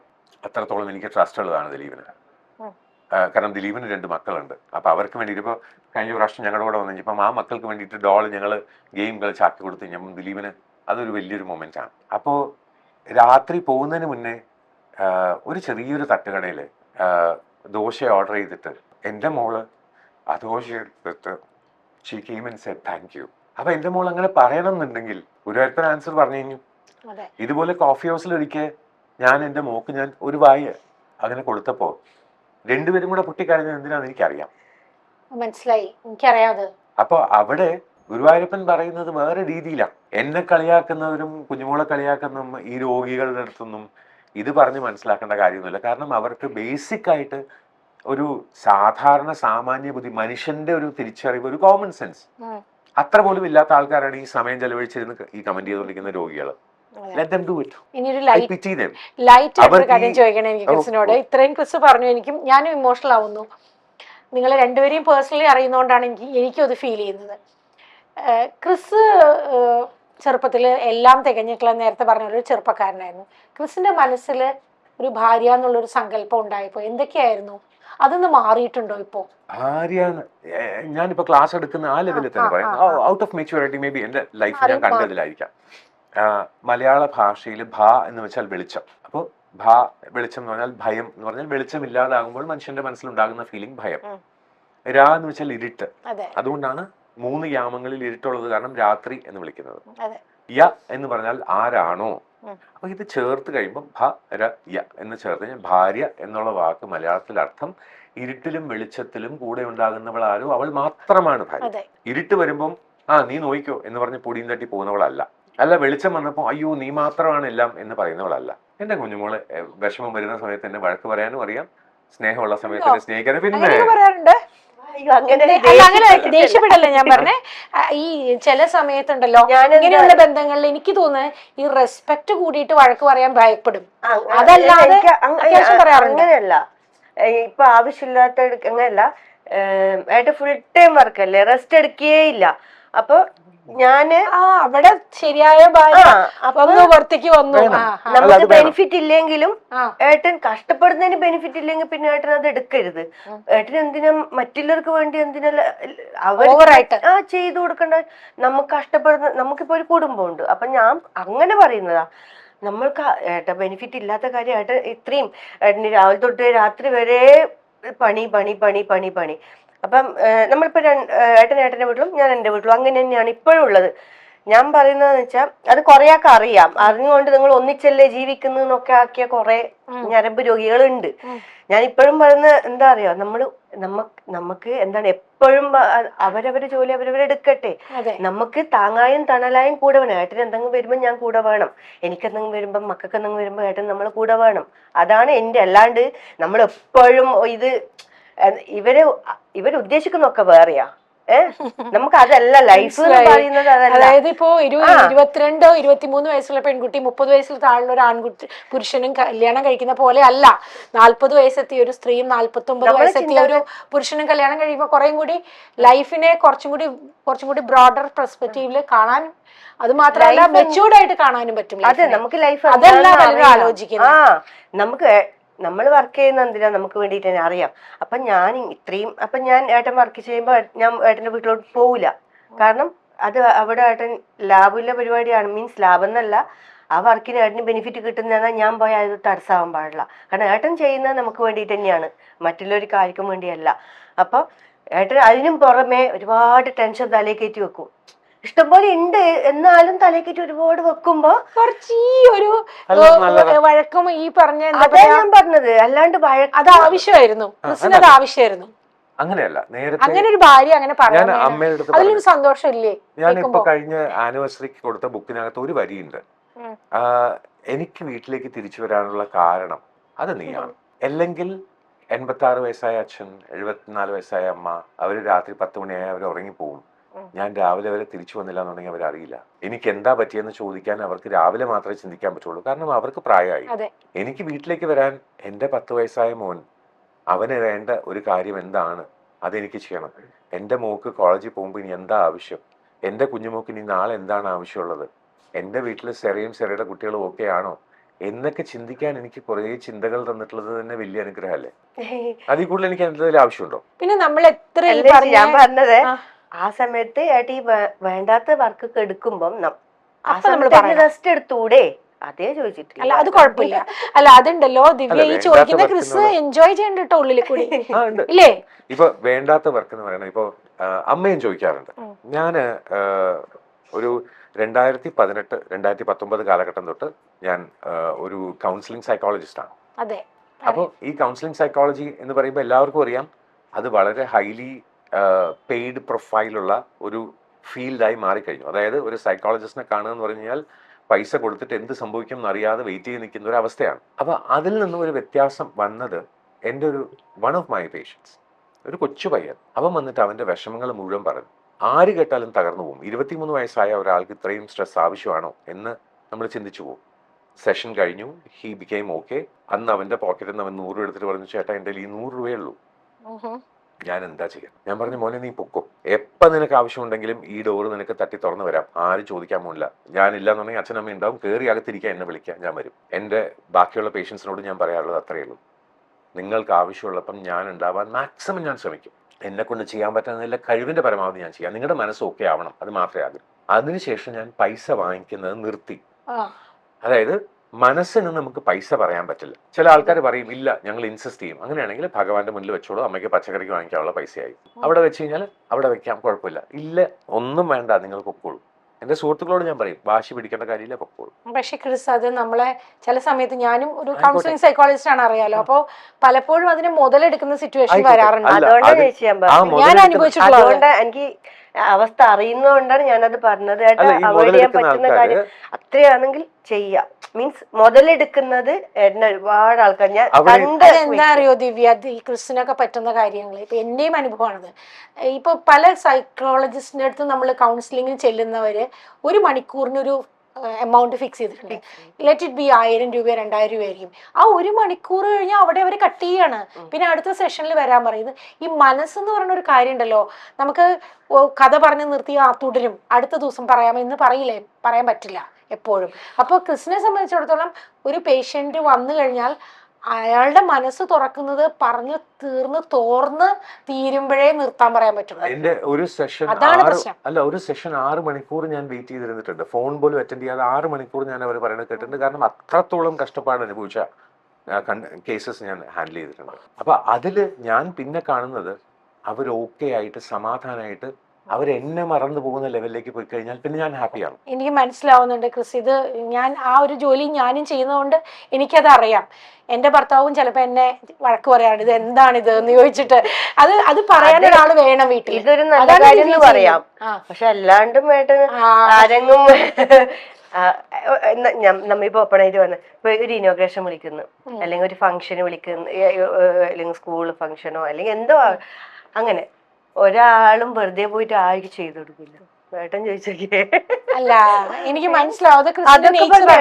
അപ്പൊ ഞാൻ പറയും, ഏട്ട അത് റെസ്റ്റ് എടുക്കട്ടെ, കുറച്ച് റെസ്റ്റ് എടുക്ക്. പക്ഷെ ഞാനോ ശല്യത്തിന് പോലെ നമ്മൾ എന്താ ചോദിക്കാറിയാ, അത്ര ഒന്ന് റെസ്റ്റ് എടുക്കട്ടെ. അബദ്ധവശാൽ കുറച്ചു കാലമായിട്ട് ഞാൻ ഭഗവത്ഗീതയെ വല്ലാണ്ടങ്ങ് ഇഷ്ടപ്പെട്ടു തുടങ്ങി. അത് പഠിപ്പിക്കാൻ തുടങ്ങിയ സമയത്തായാലും, ട്രാൻസ്ലേഷൻ ചെയ്ത് ഗോഡ് സ്പോക്ക് ദസ് എഴുതിയ സമയത്താണെങ്കിലും, അതിൽ റിസർച്ച് ചെയ്യുന്ന സമയത്താണെങ്കിലും, ഞാൻ കണ്ടത് മുഴുവനും അതിനകത്ത് പറയുന്ന ഒരു കാര്യമുണ്ട്, നമ്മൾ ഞാൻ എന്റെ കർമ്മം ചെയ്തു കഴിഞ്ഞാൽ അതിന്റെ ഫലം എവിടെ നിന്നാണെങ്കിലും തരും. ഞാൻ ഇവിടെ എനിക്ക് തരില്ല എന്ന് പറഞ്ഞ് എന്നെ പറ്റിച്ചു എന്ന് അഹങ്കാരിക്കുന്ന ആൾക്കാര്, അവർക്ക് ആ പൈസ എവിടെ പോകുന്നു എന്നറിയില്ല, എനിക്കത് എവിടെ നിന്നാ വരുന്നു എനിക്കറിയില്ല. വരും. ഇത് ഞാനും ഇതേ പോളിസിയിലുള്ള ഒരാളാണ്. നമുക്ക് വരുന്നത് എവിടുന്നാന്ന് പറയാൻ പറ്റില്ല. നമുക്ക് പെട്ടെന്ന് ദിവ്യ കാണുമ്പോ എന്തൊരു മണ്ടത്തരമാണെന്ന് ആലോചിക്കും. പക്ഷെ എങ്കിലും ഇങ്ങനെ ഒന്ന് ചെറുതായിട്ട് വഴക്ക് പറയാൻ ഒരാള് വീട്ടിലുണ്ടാവണത് അത് നമുക്കൊരു സന്തോഷം. കഷ്ടപ്പാട് കാണുമ്പോൾ സങ്കടം കൊണ്ടായി പറയുന്നത്, ചീത്തയല്ല. നോർമലി പറഞ്ഞാലും അത് ഏട്ടൻ വിചാരിക്കും ഞാനെന്തോ അല്ലല്ല, അതൊക്കെ മനസ്സിലാവുന്നുണ്ട് കേട്ടോ, അതൊക്കെ അവിടെ മനസ്സിലാവുന്നുണ്ട്. ദിവ്യ ഇനിയും പറയണമെന്നാ ഞാൻ പറയാ. അങ്ങനെ ഒരാളുള്ളതാണ്, അത്രയും കഷ്ടപ്പെടുന്നുണ്ട്. അപ്പൊ അതിങ്ങനെ ഫുൾ റെസ്റ്റ് ഇല്ല അങ്ങനെ. അപ്പൊ അത് കാണുമ്പോ ഞാനിങ്ങനെ പറയാം, അമ്മയോടും ഞാൻ പറയും, അമ്മ ഇത്രയും കഷ്ടപ്പെട്ടിട്ട് ഒരു എല്ലാരും തേക്കാൻ നിൽക്കുന്നവര് മാത്രമേ.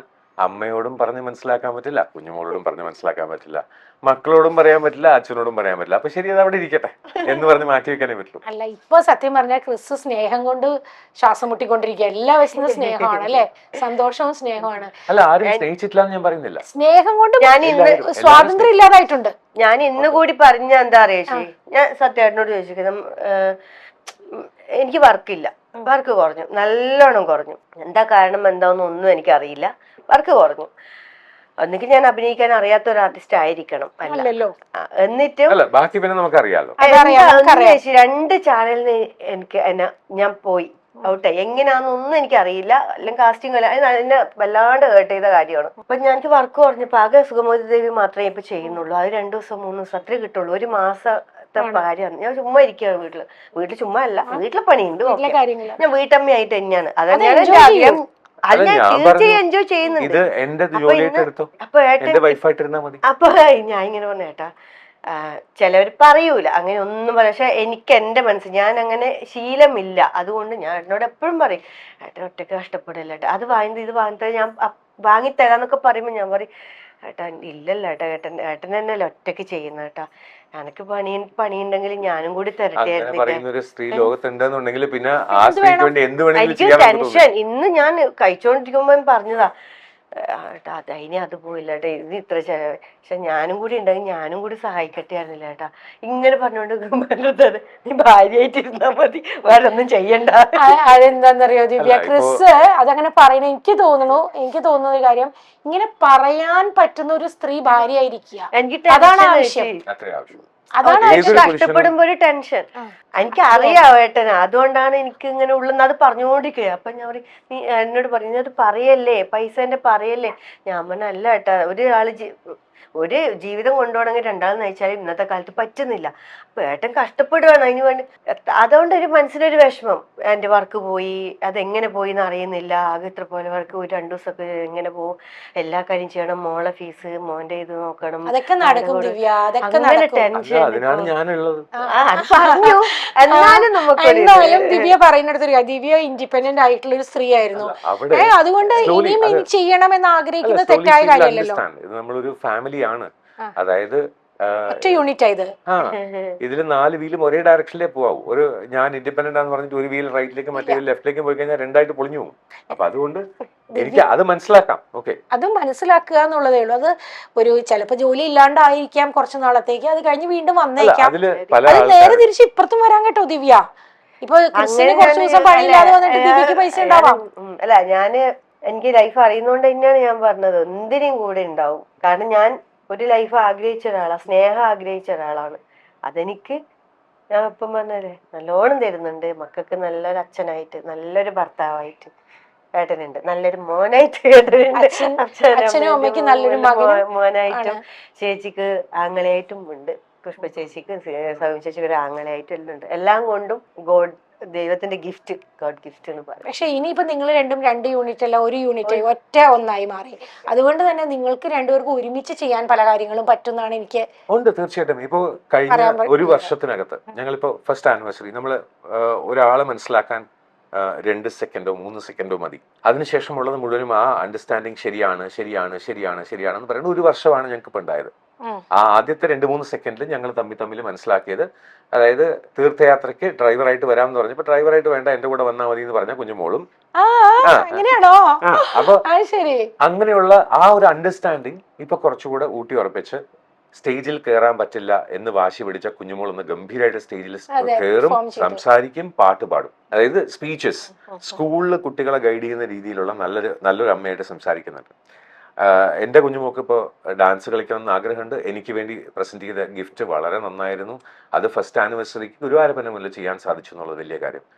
എൻ്റെ മോള് എത്ര ഭംഗിയായിട്ട് ഡാൻസ് കളിച്ചു എന്നുള്ളത് എൻ്റെ കുഞ്ഞുമോളുടെ മനസ്സാണ്. ആ മോൾക്ക് അങ്ങനെ കളിക്കണം എന്നൊരു കഴിവുണ്ട് എന്നുണ്ടെങ്കിൽ അത് അമ്മയുടെ കയ്യിൽ നിന്ന് കിട്ടിയതാണ്. കാരണം അത്ര ഒരു ഗിഫ്റ്റഡ് ആയിട്ട് കൃഷ്ണനായിട്ട് എൻ്റെ മുന്നിൽ ഗുരുവായൂരപ്പനെ കാണിച്ചു തന്ന എൻ്റെ മകൾ. I am so proud to say that yes, അത്ര ഭംഗിയായിട്ട് മോക്ക് ചെയ്യാൻ പറ്റി. എൻ്റെ മോൻ്റെ കൊച്ചു കൊച്ചു പരിഭവങ്ങൾ കാണുമ്പോൾ എന്ത് ഞാൻ ചെയ്യാൻ പാടില്ല, ആസ് എ ഫാദർ ഞാൻ എന്ത് ചെയ്യാൻ പാടില്ല, അക്കയ്ക്ക് ലീവ് ഉണ്ടല്ലോ എനിക്ക് ലീവില്ല എന്ന് പറയുന്ന അവന്റെ കമ്പാരിസൺ. അപ്പൊ ഞാൻ ചോദിച്ചേടാ, നീ അങ്ങനെയാണെങ്കിൽ നീ BBA പഠിക്കിപ്പോ, നമുക്ക് 4ാം ക്ലാസ് നിർത്താം, നേരെ BBA പഠിക്കും. അത് പറ്റില്ല. ഞാൻ പറഞ്ഞ അതുപോലെയാണ് ചില. അപ്പോൾ ഒരു അച്ഛന്റെ സ്ഥാനത്ത് നിന്ന് എനിക്ക് എൻ്റെ മകനെ പറഞ്ഞു കൊടുക്കാൻ ഒരുപക്ഷെ ഞാൻ ഏറ്റവും കൂടുതൽ ആഗ്രഹിച്ചത് എൻ്റെ അച്ഛൻ്റെ സമീപം ഞാൻ കുറെ ആഗ്രഹിച്ചിരുന്നു. അപ്പൊ അച്ഛൻ എങ്ങനെയാന്ന് പറഞ്ഞാൽ എനിക്ക് വേണ്ടിയും എൻ്റെ ചേച്ചിക്ക് വേണ്ടിയും അമ്മയ്ക്ക് വേണ്ടിയും മാത്രം വർക്ക് ചെയ്ത്, എനിക്ക് ഓർമ്മയുള്ള സമയം 1985 to 96 ആ കാലഘട്ടം മുഴുവനും അച്ഛൻ ചവറയിലേക്ക് രാവിലെ 5 മണിക്ക് ട്രെയിനിൽ പോയാൽ രാത്രി വേണാറിൽ തിരിച്ചു വന്ന് ഒന്ന് ഉറങ്ങിക്കഴിഞ്ഞാൽ രാവിലെ എണീറ്റ് ട്രെയിനിൽ പോകാനുള്ള സമയമാവും. സൺഡേ ഒരു ലോഡ് അക്കൗണ്ട്സും കൊണ്ടുവന്ന് വീട്ടിലിരുന്ന് കണക്ക് എഴുതുന്ന അച്ഛനെ കാണുമ്പോൾ ആ വർക്ക് ചെയ്യുന്ന ഒരു അച്ഛനെയല്ലേ ഞാൻ കണ്ട് പഠിക്കും. അത് തന്നെയാണ് ഞാൻ. അപ്പൊ ഞാൻ ഇപ്പോഴും പറയുന്നുണ്ട്, അച്ഛന്റെ സിംപ്ലിസിറ്റിയുടെ 100% വരികയാണെങ്കിൽ ഞാൻ ഇന്ന് ലോകത്തെ ഏറ്റവും സിംപ്ലസ്റ്റ് മനുഷ്യനാണ്. കാരണം ഇവിടെ എറണാകുളത്ത് ഒരുവിധം ആൾക്കാർക്ക് ഞങ്ങളുടെ ഫാമിലി നന്നായിട്ട് അറിയാം. ആ ഫാമിലിയിലെ അച്ഛൻ ഇങ്ങനെ വർക്ക് ചെയ്യണം എന്ന് ചോദിച്ചു കഴിഞ്ഞാൽ അച്ഛന്റെ കയ്യിൽ നിന്ന് കിട്ടിയ സ്വത്ത് വിറ്റ് വേണമെങ്കിൽ ജീവിക്കാവുന്ന ഒരാളാണ്. പക്ഷെ ഇല്ല, അച്ഛൻ സ്വന്തമായിട്ട് ഹാർഡ് വർക്ക്. അതേപോലെ എൻ്റെ ഹാർഡ് വർക്കിൽ ഞാൻ വാങ്ങിച്ച സ്ഥലം കണ്ണൂരാണ് എന്നുള്ളത് എനിക്ക് സന്തോഷം, വേറെ ഒരിതിലും. അപ്പൊ അവിടെ ഞാൻ വീട് വെക്കുന്നത് കുഞ്ഞുമോക്ക് വേണ്ടി തന്നെയാണ്. അപ്പൊ ഞങ്ങൾ അഭിമാനത്തോടു കൂടി ആളുകളുടെ മുന്നിൽ ഇതാ ഞാൻ ഇങ്ങനെയാണ് ഇവിടെ എത്തിയിരിക്കുന്നത് എന്ന് പറയണം. അതിന് സമയം എടുക്കും. അപ്പൊ അതിന് സമയം എടുക്കുന്നതിനോടൊപ്പം തന്നെ എന്റെ എഫേർട്സ് എത്ര ഡബിൾ ആയാൽ അല്ലെങ്കിൽ എത്ര മൾട്ടിഫോൾഡ് ആയാലാണ് എനിക്ക് കുഞ്ഞുമോളുടെ സ്വപ്നങ്ങൾ നാളത്തേക്ക് ആഗ്രഹിച്ചത് ഇന്നെത്തിച്ചേക്ക് എത്തിച്ചു കൊടുക്കാൻ പറ്റുക. കാരണം ഞാൻ ജീവിച്ചത് Sheikh Mohammed bin Rashid Al Maktoum അദ്ദേഹത്തിന്റെ നാട്ടിലാണ് ജീവിച്ചത്. അദ്ദേഹത്തിന്റെ ഒരു ബുക്കിൽ എഴുതിയിട്ടുണ്ട്, in the race of life there is no finish line. ജീവിതത്തിൽ ഫിനിഷ് ലൈൻ ഇല്ല. നാളെ എന്താണോ ചെയ്യാൻ പറ്റുക അത് ഇന്ന് ചെയ്യണം എന്ന് വാശി പിടിച്ചൊരു ഭരണാധികാരിയാണ് അദ്ദേഹം. അങ്ങനെയാണ്, ഇപ്പോഴും അങ്ങനെയാണ്. അപ്പോൾ BBC ഒരു ഇന്റർവ്യൂവിൽ അദ്ദേഹത്തിനോട് ചോദിച്ചു, നിങ്ങൾ എന്തിനാണ് ഇത്രയും സ്പീഡ് കാണിക്കുന്നത്? അപ്പൊ അദ്ദേഹം പറഞ്ഞു, എന്റെ പ്രജകൾക്ക് നാളെ നല്ലൊരു ദിവസം ഞാൻ സമ്മാനിക്കാം എന്നുള്ളത് എനിക്ക് നാളെയല്ല, എനിക്ക് ഇന്നാണ് കൊടുക്കേണ്ടത്. അതേപോലെ ആ നാട്ടിൽ നിന്ന് ഞാൻ പഠിച്ചത്, അദ്ദേഹത്തിന്റെ ഞാൻ പഠിച്ചിട്ടുള്ള ഒരു കാര്യം എന്ന് പറഞ്ഞാൽ, എന്റെ മക്കൾക്ക് നാളെ ഒരു സാധനം വേണമെന്നുണ്ടെങ്കിൽ ഇല്ല, അത് ഇന്ന് വേണം, ഒരുക്കി വെച്ചിരിക്കും, ഇന്ന് വേണം. എന്റെ മോക്ക് ഫുട്ബോളേഴ്സിന്റെ കൂടെ അവരുടെ കൂടെ ഒന്ന് ഫോട്ടോ എടുക്കണം, I will try my level best. അവരുടെ കൂടെ ഒരു ദിവാലി പാർട്ടി വരും.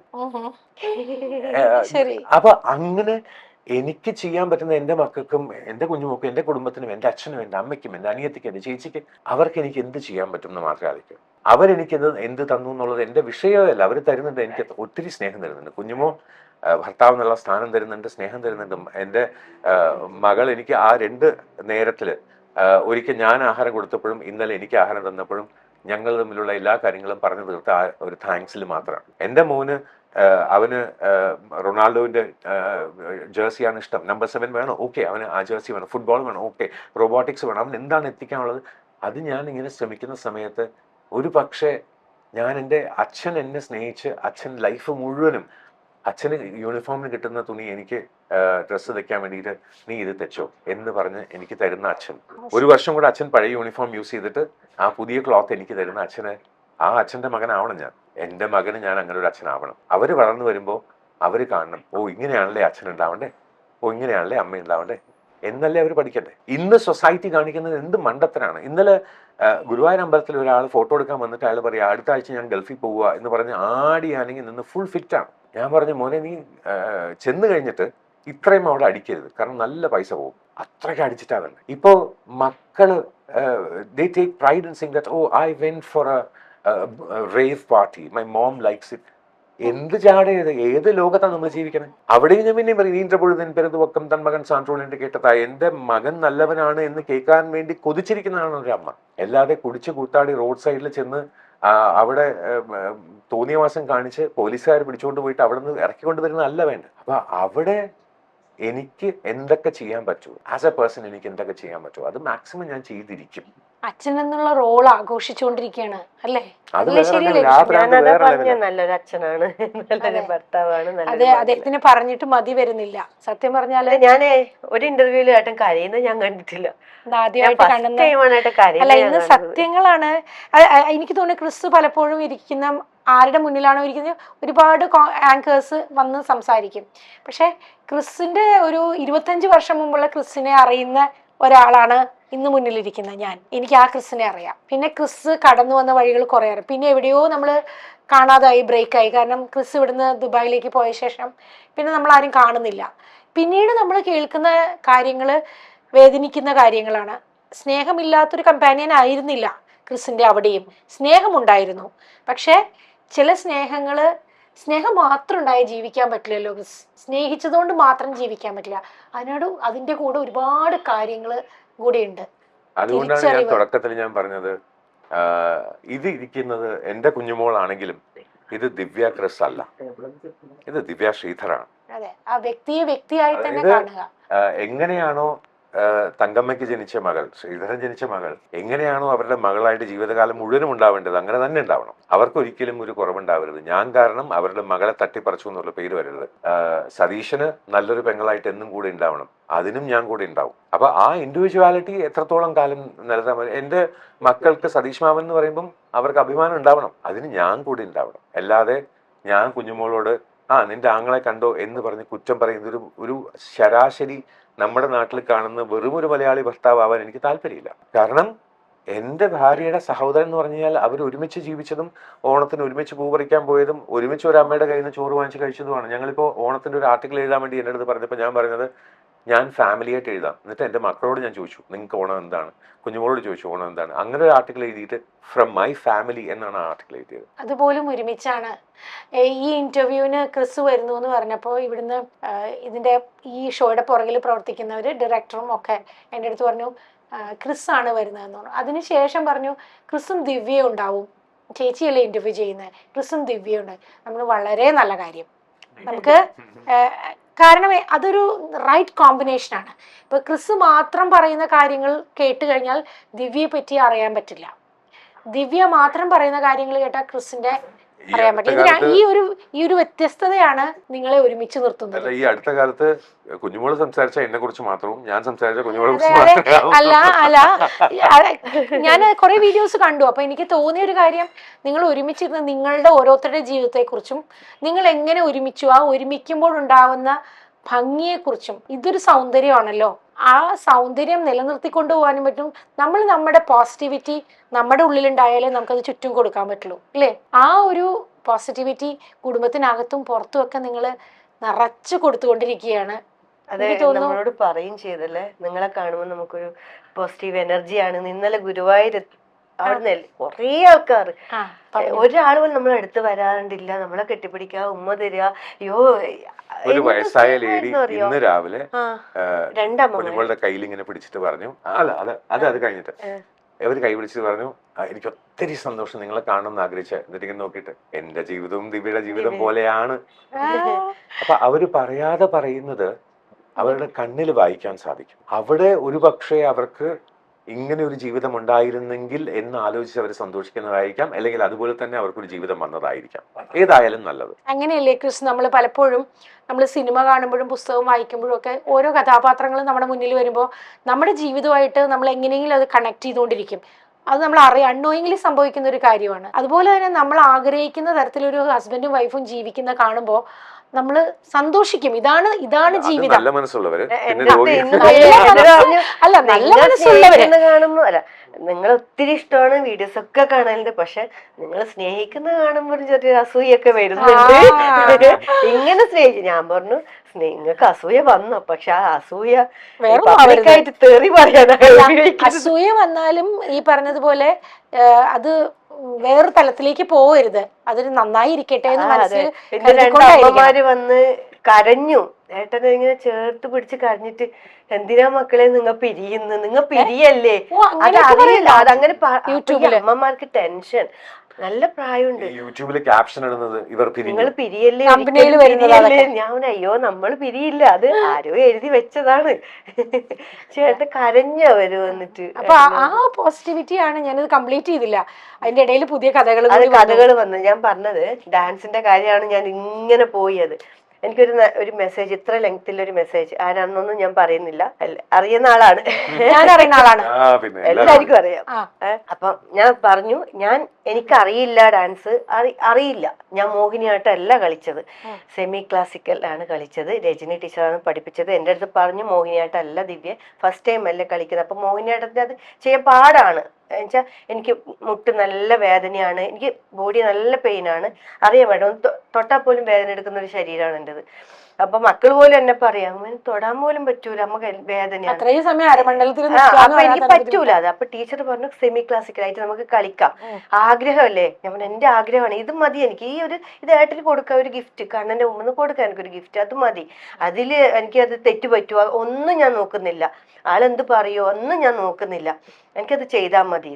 എന്റെ ആഗ്രഹത്തിന് ഞാൻ ചെയ്തു, ഞാൻ തൃപ്തയാണ്, ഏട്ടൻ തൃപ്തനാണ്. ഏട്ടന്റെ അച്ഛനമ്മ അവര് ഫുൾ സപ്പോർട്ടാണ്, നന്നായി കളിച്ചു. മീഡിയക്കാര് അവര് പോലും പറഞ്ഞത്, നീ വൃത്തി കളിക്കണേന്ന് പറഞ്ഞിട്ട് അവര് പോലും എന്നെ ഹഗ് ചെയ്തു. എന്നെ ബിന്ദു ടീച്ചർ വന്ന് എന്നെ ഹഗ് ചെയ്തു, നന്നായിട്ടുണ്ട്. ഞാൻ ഫസ്റ്റ് ടൈമാണ്, അതുകൂടെ അല്ല, ഞാൻ ഒരിക്കലും ഫസ്റ്റ് ടൈം കളിക്കുന്നതാണ്, അല്ലാണ്ട് എനിക്ക് കളിക്കാൻ അറിയില്ല. ഇതൊക്കെ സന്തോഷിച്ച് ഞാൻ റൂമിലെത്തുമ്പം വാട്സപ്പ് നോക്കുമ്പോ ഇത്ര ലെങ്ത്തിൽ മെസ്സേജ്, മോഹിനിയാട്ടത്തിന്റെ ഡ്രസ്സ് ഇട്ടിട്ട് ഇതിന് എന്താ നീ കളിച്ച ഡാൻസിന്റെ പേരെന്താ പറയണ്ട്, മോഹിനിയാട്ടം നീ എന്താ കാണിച്ചു കൂട്ടിയത്, നിനക്ക് പ്രാക്ടീസ് ചെയ്താൽ നന്നായി കളിക്കാൻ പറ്റും, നീ പ്രാക്ടീസ് ചെയ്ത് കളിക്കുക, അല്ലാണ്ട് ധൃതി പിടിച്ച് ഇങ്ങനെയൊന്നും ആളെ കൊണ്ട് പറയിപ്പിക്കല്ലേ. ആരാണ് മറ്റേ മിയ ചെയ്തതുപോലെ ആളെ കൊണ്ട് പറയിപ്പിക്കല്ലേ എന്നൊക്കെ. എന്തിനെ കമ്പയർ ചെയ്യുന്ന ആവശ്യം? മിയ ചെയ്തത് മിയ പഠിച്ചത് മിയ ചെയ്തു, ഞാൻ പഠിച്ചത് ഞാൻ ചെയ്തു, കമ്പയർ ചെയ്യേണ്ട ആവശ്യം എന്താണ് അവിടെ?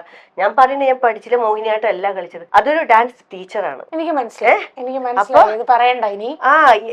കുത്തുവാക്ക് നല്ലതുപോലും അല്ല, നീ ട്രൈ ചെയ്തല്ലോ, ഇങ്ങനെ ഒരു കൊടുത്തൽ ഗിഫ്റ്റ്, അത്രയും ഞാൻ യൂട്യൂബേഴ്സിനോട് മൊത്തം ഞാൻ പറയുന്നത്. പോളിസി നേരെ തിരിച്ചാണ്. തിരുക്കുറളില് അതിൽ പറയുന്നുണ്ട്, ഇന്നാ ചെയ്താരെ ഒരുത്തൽ അവനാണ് നന്നയം ചെയ്ത് വിടൽ. ആരെങ്കിലും നമ്മളെ ദ്രോഹിച്ചു കഴിഞ്ഞാൽ അവർക്ക് കുറെ നല്ലത് ചെയ്യാം, അവര് നാണം കെട്ട് പോണം, ഇവർക്കാണല്ലോ ഞാൻ ദ്രോഹം ചെയ്തതെന്ന് പറഞ്ഞു. ഞാൻ ഒട്ടും പ്രതീക്ഷിക്കാത്തൊരു മെസ്സേജ് ആയിരുന്നു. അതാണ് സപ്പോർട്ട് മീൻസ് കുഴപ്പമുണ്ടായിരുന്നു, നന്നായിട്ടുണ്ട്, നീ പഠിക്കണം എന്തെങ്കിലും, അതല്ലാണ്ട് നീയെ പോലെ ആളെ കൊണ്ട് പറയിപ്പിക്കല്ലേ നീ. ഞാൻ ആരും പറയിപ്പിക്കാനല്ല, എന്റെ ആഗ്രഹമാണ് ഞാൻ ചെയ്തത്. ഞങ്ങൾക്ക് കണ്ണൂർ ചെന്ന് കഴിഞ്ഞാല് താങ്ങും തണലുമായിട്ട് നിൽക്കുന്ന ഞങ്ങളുടെ ഫ്രണ്ട്സ് ജഗ്ഗുവും സന്ധ്യയും, കുഞ്ഞുമോളുടെ ഫ്രണ്ട്സ്, എന്റെ ഫ്രണ്ട്സ്. അപ്പോ സന്ധ്യ ഒരു ഡാൻസ് ടീച്ചറാണ്.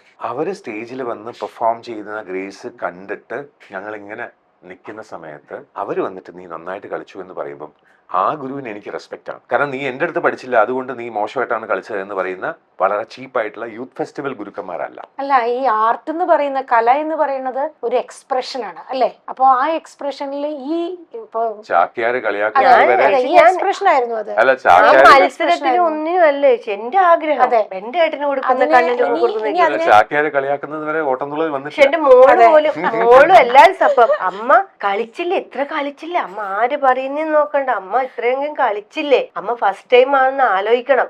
ചെറിയൊരു പ്രാക്ടീസ് കൊണ്ട് അമ്മ എടുത്തതാണിത്.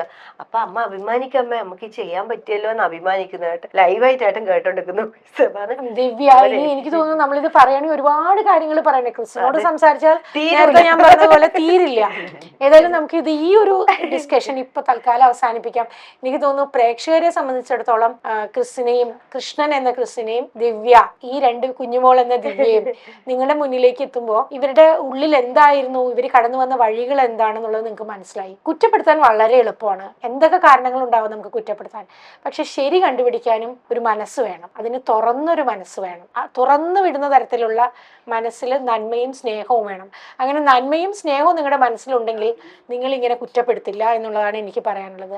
അവരുടെ എഫേർട്ട് അവർ ചെയ്യുന്നു. ഇപ്പൊ അവരുടെ നൃത്തമായാലും അവരുടെ മറ്റു കാര്യങ്ങളായാലും, ഇപ്പൊ അഭിനയം പഠിക്കാനായിട്ട് വരുമ്പോൾ അഭിനയം എല്ലാം പഠിച്ചിട്ട് വന്നവർ മാത്രമല്ലല്ലോ ഇവിടെ അഭിനയിക്കുന്നത്. അങ്ങനെ ഓരോ കാര്യങ്ങളിലും മനസ്സോട് കൂടി മനസ്സർപ്പിച്ച് ചെയ്യുകയാണെങ്കിൽ തീർച്ചയായും അതിനൊരു ഭംഗി വരും തന്നെ എനിക്ക് പറയാനുള്ളത്. ഈ ഒരു എപ്പിസോഡിൽ രണ്ടുപേരുടെയും മനസ്സ് തുറന്ന് കുറേ കാര്യങ്ങൾ പറഞ്ഞു. ക്യാമറ ഓഫ് ചെയ്താലും നമുക്ക് ഇനിയും പറയാനുണ്ടാവും. കുറേ ദിവസങ്ങൾ നാളുകൾ കൂടിയിട്ടുള്ള ഒരു കൂടിക്കാഴ്ച കൂടിയാണിത് എന്നെ സംബന്ധിച്ചിടത്തോളം. ഒരുപാട് സന്തോഷം. ഇനി നിങ്ങളോട് ഇത്രേ പറയാനുള്ളൂ, ഗുരുവായൂരപ്പൻ അനുഗ്രഹിക്കട്ടെ. ഒരുപാട് കാലം സന്തോഷത്തോട് സ്നേഹത്തോടു കൂടി രണ്ട് മക്കളോടുകൂടി കുടുംബത്തോട് അച്ഛനും അമ്മയും സഹോദരങ്ങളും മക്കളും ഒക്കെ നന്നായിരിക്കട്ടെ. ഇതുപോലെ ഇനിയും പോസിറ്റിവിറ്റി സമൂഹത്തിനും ചുറ്റുമുള്ളവർക്കും കൊടുക്കൂ. നിങ്ങളെ വെറുക്കുന്നവരെ കൂടി സ്നേഹിക്കാൻ പറ്റുന്നു, അത് തന്നെയാണ് വലിയ കാര്യം. നന്മകൾ നേരുക. Thank you.